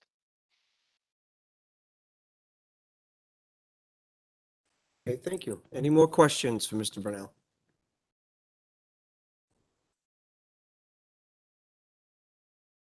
Are you comfortable with this, John? I am. I think as a committee, we're all comfortable with it. As I said earlier, the concern we have is the franchise fee, the quarterly payments will probably continue to reduce, just because the subscribership is reducing also. So I'm not sure when we pivot away, and how are we going to continue funding the operations? I think that's Russ's concern. It's my concern. We provide a level of service to the town today that, if the folks are consuming it on online only and they're not on, Comcast cable, we're not getting a revenue source to fund the operation side of it. So I think we have to look at some point in time, looking at shifting our funding model to support the operations away from the Comcast contract. Do you feel you'll have budget issues this year? Do you think we're good this year? I think we're going to be tight, but I think we're good for this year. The problem is it's a 10-year contract, right? So we have to start thinking That's the about. tough part, yeah. Yeah. I mean, to be honest, during the negotiations with Comcast, I was surprised they were willing to invest in the PEG, and I'm happy they are because they see a value there, especially with the relationship with the town. $60,000 does carry a lot of weight, does carry us further along in our capital improvement, which is nice. It doesn't impact the tax base, and it's an investment they're giving. Like I said, my big concern is the franchise fee, and I'm not recommending we increase it because I think that's also wrong direction, right? Because that means only a small slice of the town's funding the operations the whole town's taking a benefit of. But I think we're good this year. Yeah. Yeah, but 10 years, it's hard to know what the makeup of that revenue stream is going to be. Right. It's being a contract for 10 years. Yeah. I don't think it's going to hurt us, but I think we're going to have to come up with an ulterior way of funding along with the franchise fee. Exactly. Exactly. Haley. That's the issue. Is this part of our emergency messaging too? That's a great question for John. Is this part of our emergency messaging to the town? So, yeah, so we can leverage it that way, and we have, put up broadcast bulletin boards when there's things going on in town.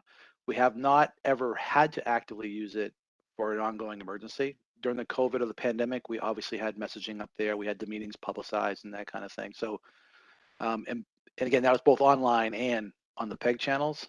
It's harder to find where people are actually consuming it, but I would say it is very important to our emergency services. I think that to me is a good service period. Yeah. For everybody, that's important. And not just emergencies, you got these events that come on and make traffic problems and stuff. Tree removal or a pole that falls in the middle of a sunny day on a street. Yeah, so I think we move forward with franchise agreement, but I think we have to have another discussion on what is the funding stream going to look like moving on with. Long term. Yeah. We gotta look at the long term. It's one of those, I think it's going to gradually increase as the years go. Yep. Copper's going away. Agree. So do we need a motion to approve or? John, I think you've been through this before, but I have a feeling that we're going to need to have a public hearing. Okay.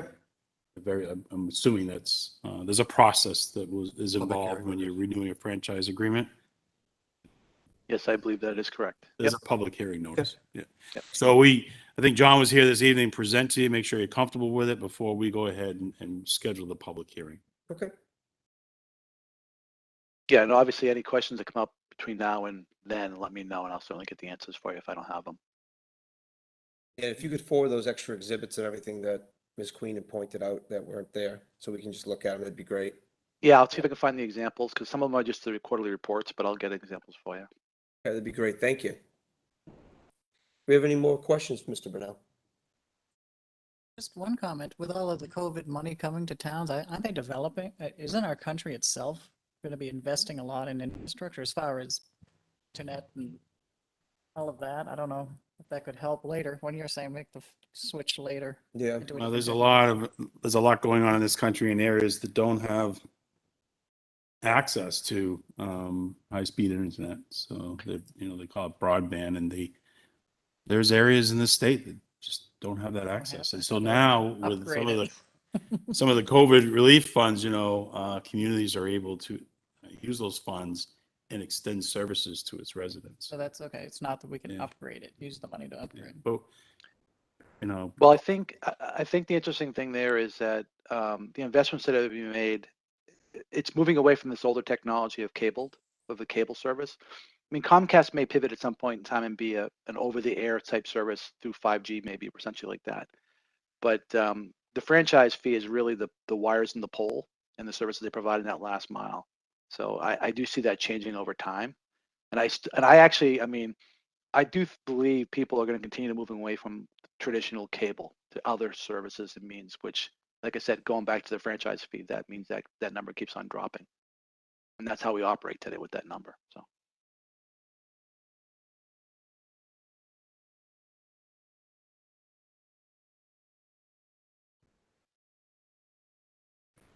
Okay.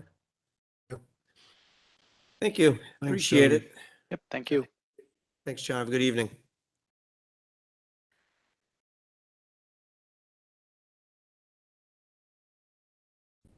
Okay, the next item we have is the energy update. Mr. Brunel. Yeah, and just before I get into that, I just wanted to just make you aware, we do have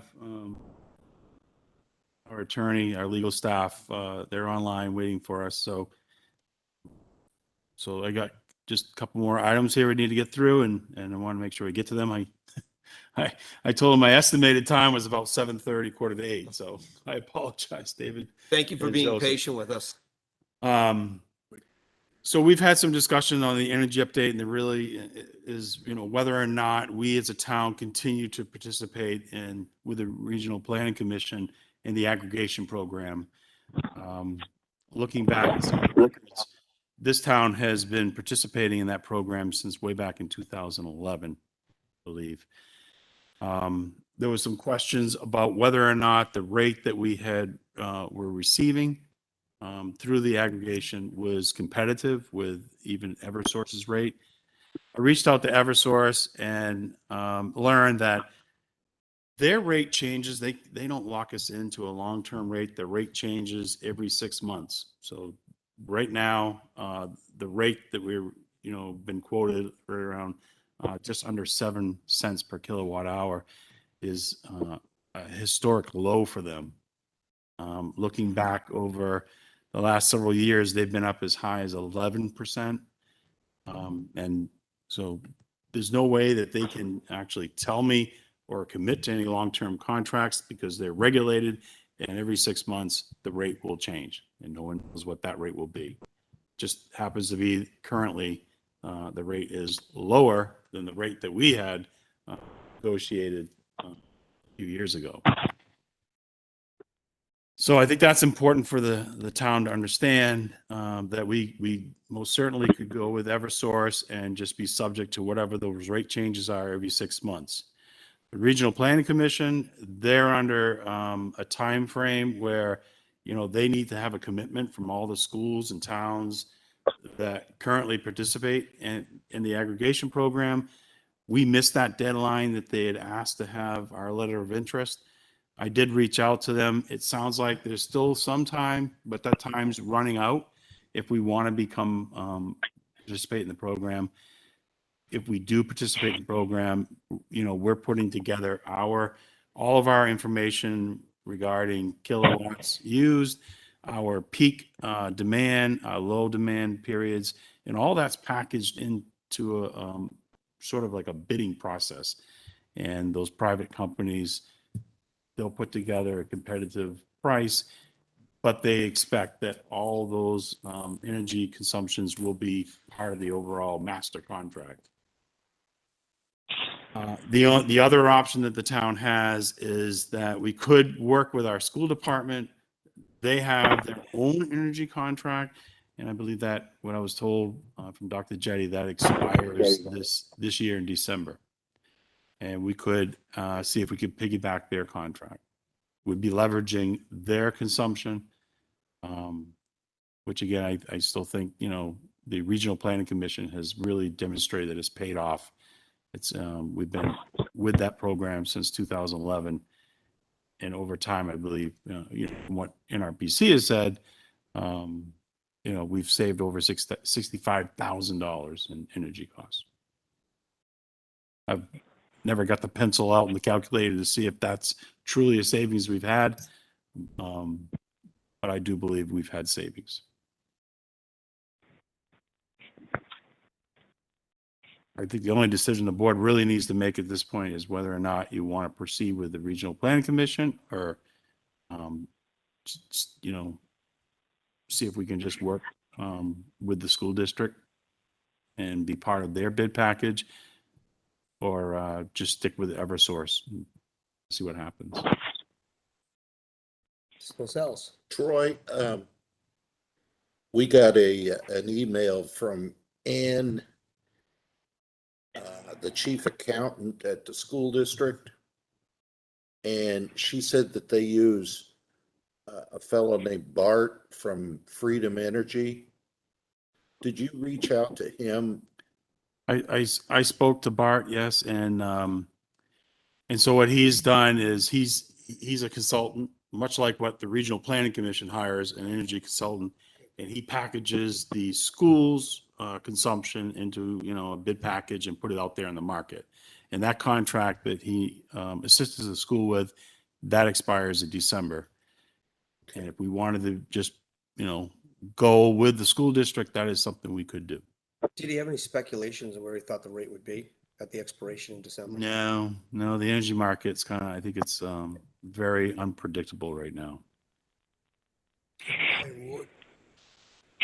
And, you know, it can come back too, that if it's so volatile that, you know, the consultant that the Regional Planning Commission uses and the school uses, they could come back when the proposals come forward and say, you know what, we just think it's probably best that you go to the default with Eversource right now. Let's buy ourselves 6 months time and see where we're at.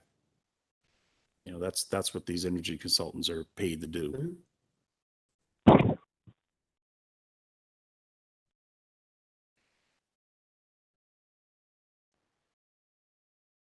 School was 7, and we're 6.8, or they're 6.8, and we were 7. Yes. Yes. Yeah, but we were, you know, So when we locked in, I know that, you know, at the point in time the measuring stick was Eversource, and Eversource was higher than our 7. We know the history, what the schools paid over the years? Do we put it against our history and see, are they historically above us, below us, in line with us? Yeah, you know, when we went with the Regional Planning Commission, there was a period of time where they chose not to participate, and I think they stayed with Eversource. I don't think it was just until Dr. Jetty came that they recently changed to competitive price. it's the same way we used to do the fuel. A fuel cost, but help for gas. The school was part of that program, did it here. Town and that we used it once.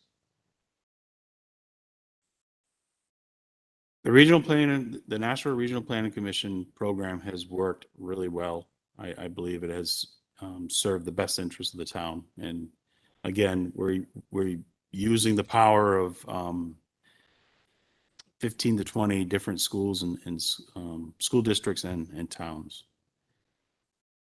But if we're going to commit to that, you know, we need to do it, and we need to do it now. Otherwise, we'll just, you know, work with the school district and try to piggyback onto their contract. To me, I mean, we've done our due diligence, which I think is something we needed to do, because we had no idea whether the 7 cents was a good deal or not. So we've done that, but to gamble on 0.15 per kilowatt hour, to me, just doesn't seem like it's worth it to take that gamble. So I would be willing to just go ahead and renew what we have with NRPC. Agreement with that, and the reason for it is that the energy prices changes so much, the fuel costs, the coal, the gas, the oil, just blows on a pipeline to see what happens to everybody. And then the next Ships gonna go stuck in down. the ocean. Okay, so that's what's gonna happen, so I think we're good to stay where we are. There's always gonna be that fluctuation. Same thing we had with the gas prices, or oil prices and stuff like that we had. One was different, one was higher. Thing to consider is that, I think we spoke about this at the last meeting, was that the price lock is only guaranteed for 1 year, however, the agreement is 3 years. What happens if they jack the price after a year?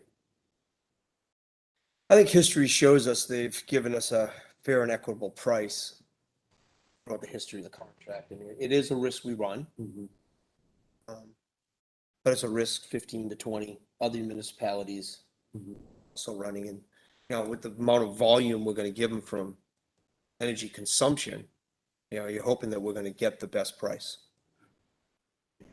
Other towns are currently in this agreement. We go back to that link that we had that had the pamphlet. I think it listed all the towns down the right. That are going forward as well, that are renewing. Do we know how many are renewing? I don't know how many are renewing, but based on my experience, all the towns that were participating have always continued to renew. There was an awful spike. They do have the governor's ear. I'm just saying, right? They have a powerful people.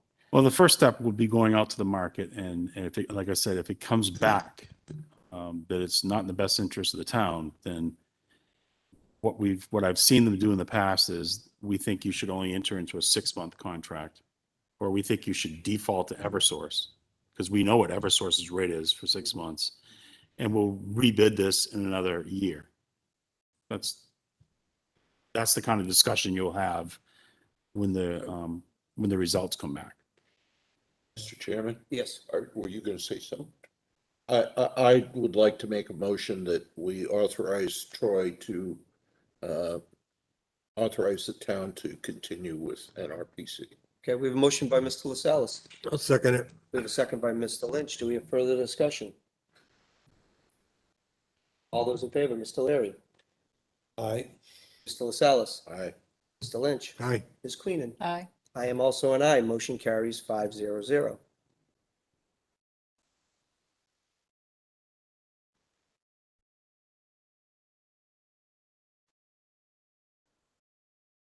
Bear with me for a second, please. Well, the next one is the block grant. Yeah, thank you. Okay, so just wanted to recap that that the Board of Selectmen approved and authorized the town to apply for a community development block grant on the behalf of the Litchfield Landing Cooperative, which is a manufactured housing park on Route 102. The purpose of the grant was to do an assessment of their water line distribution system. They're currently already hooked to Pennachuck Water, but the private system that serves the park is very old and dated, and they're not really sure what the condition is. They know it needs to be replaced. The first step is doing an assessment. We were awarded that grant of $25,000. The next step was to go out for proposals to do a grant, hire a grant administrator. Joya Hughes, who has been involved in this process, assisting the cooperative, was the only person submitting a proposal. And she has put together that proposal for $1,500, which was the amount that the grant, allocated. So to go on with the next step, the board would need to authorize me to enter into that contract, and then it actually goes through some other approval processes. Usually what happens, we get feedback and we have to re-vote on it, but we got to get the ball started. it seems like every time it goes up to Concord, it comes back saying you need to include this and include that, but. So I had prepared, if the board's willing to authorize this, I prepared a motion. It's a simple motion to award the Community Development Block Grant Administration Contract to Joya Hughes for $1,500. Where's the $1,500 funded out of? It comes out of so the town will pay for this money up front, and then it's reimbursed 100% from the block grant. From the 25,000. Yeah. So the next thing, if she's awarded the contract, the next thing that you'll see coming forward is a proposal from engineering firms to do the water line assessment. I'll make that motion. We have a motion from Mr. LaSalle's. Second from Mr. Larry. Any further discussion? All those in favor, Mr. Larry? Aye. Mr. LaSalle's? Aye. Mr. Lynch? Aye. Ms. Queenan? Aye. I am also an aye. Motion carries 5-0.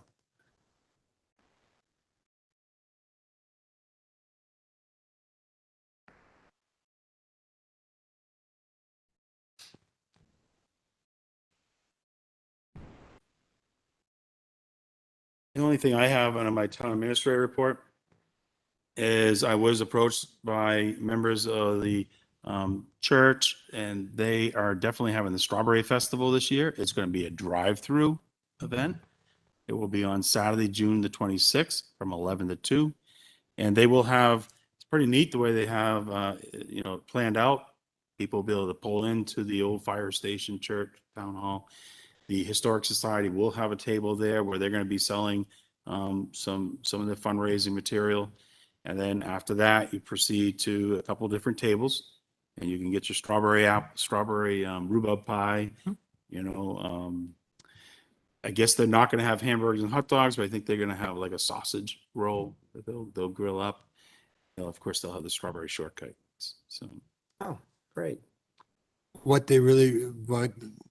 Mrs. Miller came to me yesterday, we talked, and he just wants to make sure that we're not gonna tie up the parking lot down there with some other stuff going on for the Strawberry Festival. It's gonna be tied up enough. Do you have a date for that? Saturday, June the 26th. Sorry, I missed that. Yeah, from 11 a.m. to 2 p.m. That's great. Strawberry Festival. Okay, you have anything else? That's it. Selectmen reports, Ms. Queenan. Next planning board meeting will be Tuesday, June 4th at 7 PM. Meeting details are on the town website. Not much going on the planning board other than St. Francis School is adding some classrooms, some modular classrooms due to enrollment going up. Yep. The next NRPC meeting will be Wednesday, June 16th at 7 PM, and their meeting information is also on their website. And that's all I have. Okay, from the Recreation Commission, we're meeting tomorrow evening, so I have nothing to report. The other good news is we are having the Memorial Day Parade this Monday at 10 a.m. The route's going to be from Simone Lane to the town complex. So I know the fire trucks and the walkers will be lining up on Simone Lane. The rest of the driving vehicles will be looping through Century. And as they start, everybody else will follow back in. What lane did you say? Simone, Simone, it's up by White. It's just south of Century. It's like one road south. Simeon. Simeon, okay. An Indian name. Apples keep it close. Yeah. Simeon, and then I can't remember what's the road opposite Simeon. Is it White? Is it White? Okay. Yep. So they're going to try to use those Then two right roads. then right after that is Century. So all the The vehicles. map, There you go. I want to give you a full description now. So it's going to start somewhere in this area, head down over to here, okay? Get around, no problem. Okay, guys? Good. Can you turn the laser on your pen? So everybody, please come out and Will you pay get in trouble respect to our if you- fallen soldiers. if I drive a golf cart with somebody old in it up Route 3A Hillcrest Road, probably get in trouble, but I'm doing it. Mr. Larry. Not me. I don't know if he's gonna wear his Elmer Fudd hat. He will. My mother wants to go. Budget meeting is this Thursday, not last Thursday. Somebody showed up and nobody was here. Well, those people here were wrong people. Explains the parking lot being half full. Yeah, it was half empty too. Well, he had me trying to find it on the cable TV, so. Me, you already heard about Conservation Commission, everything went well? Oh, Still Salas? We had a meeting of the Heritage Commission, although Mr. Frank and I were the only ones who dialed in. So, but nobody knew of any business, so we didn't do anything. There was a meeting, a public meeting on the PFOA thing that the utilities PUC held. Last Monday. Yeah, last Monday, and I participated in that. And they're having, I think tonight, there's one in Merrimack. They're doing each town that way. So, It was great information they presented. yeah, yeah, it was. Did a good job. you know, this guy on that TV is on a dime. Yeah. That didn't stop you from. You gotta take you, folks. Touche. All right, we had no other business that was added. We do have one other agenda item, and it's a non-meeting with legal counsel. Do we have a motion to go into a non-meeting with legal counsel? It'll just, actually, you don't need, you just adjourn your meeting. Oh. There is no. According to Laurie here, you got to go into it. So moved. We have a motion by Mr. Larry. You two take this outside. Second. We have a second. Roll call vote. Mr. Larry. Aye. Mr. Salas. Aye. Mr. Lynch. Hi. Ms. Queenan. Aye. I am also an aye. The board is now entering a non-public session or a non-meeting with counsel. While we don't anticipate to need to return to public session following the non-meeting for any reason other than to adjourn the meeting, we reserve the right to do so if the non-public session necessitates the board taking action. We are now in a non-meeting with legal counsel. Thank you, everybody, for watching, and please come out to the Memorial Day Parade.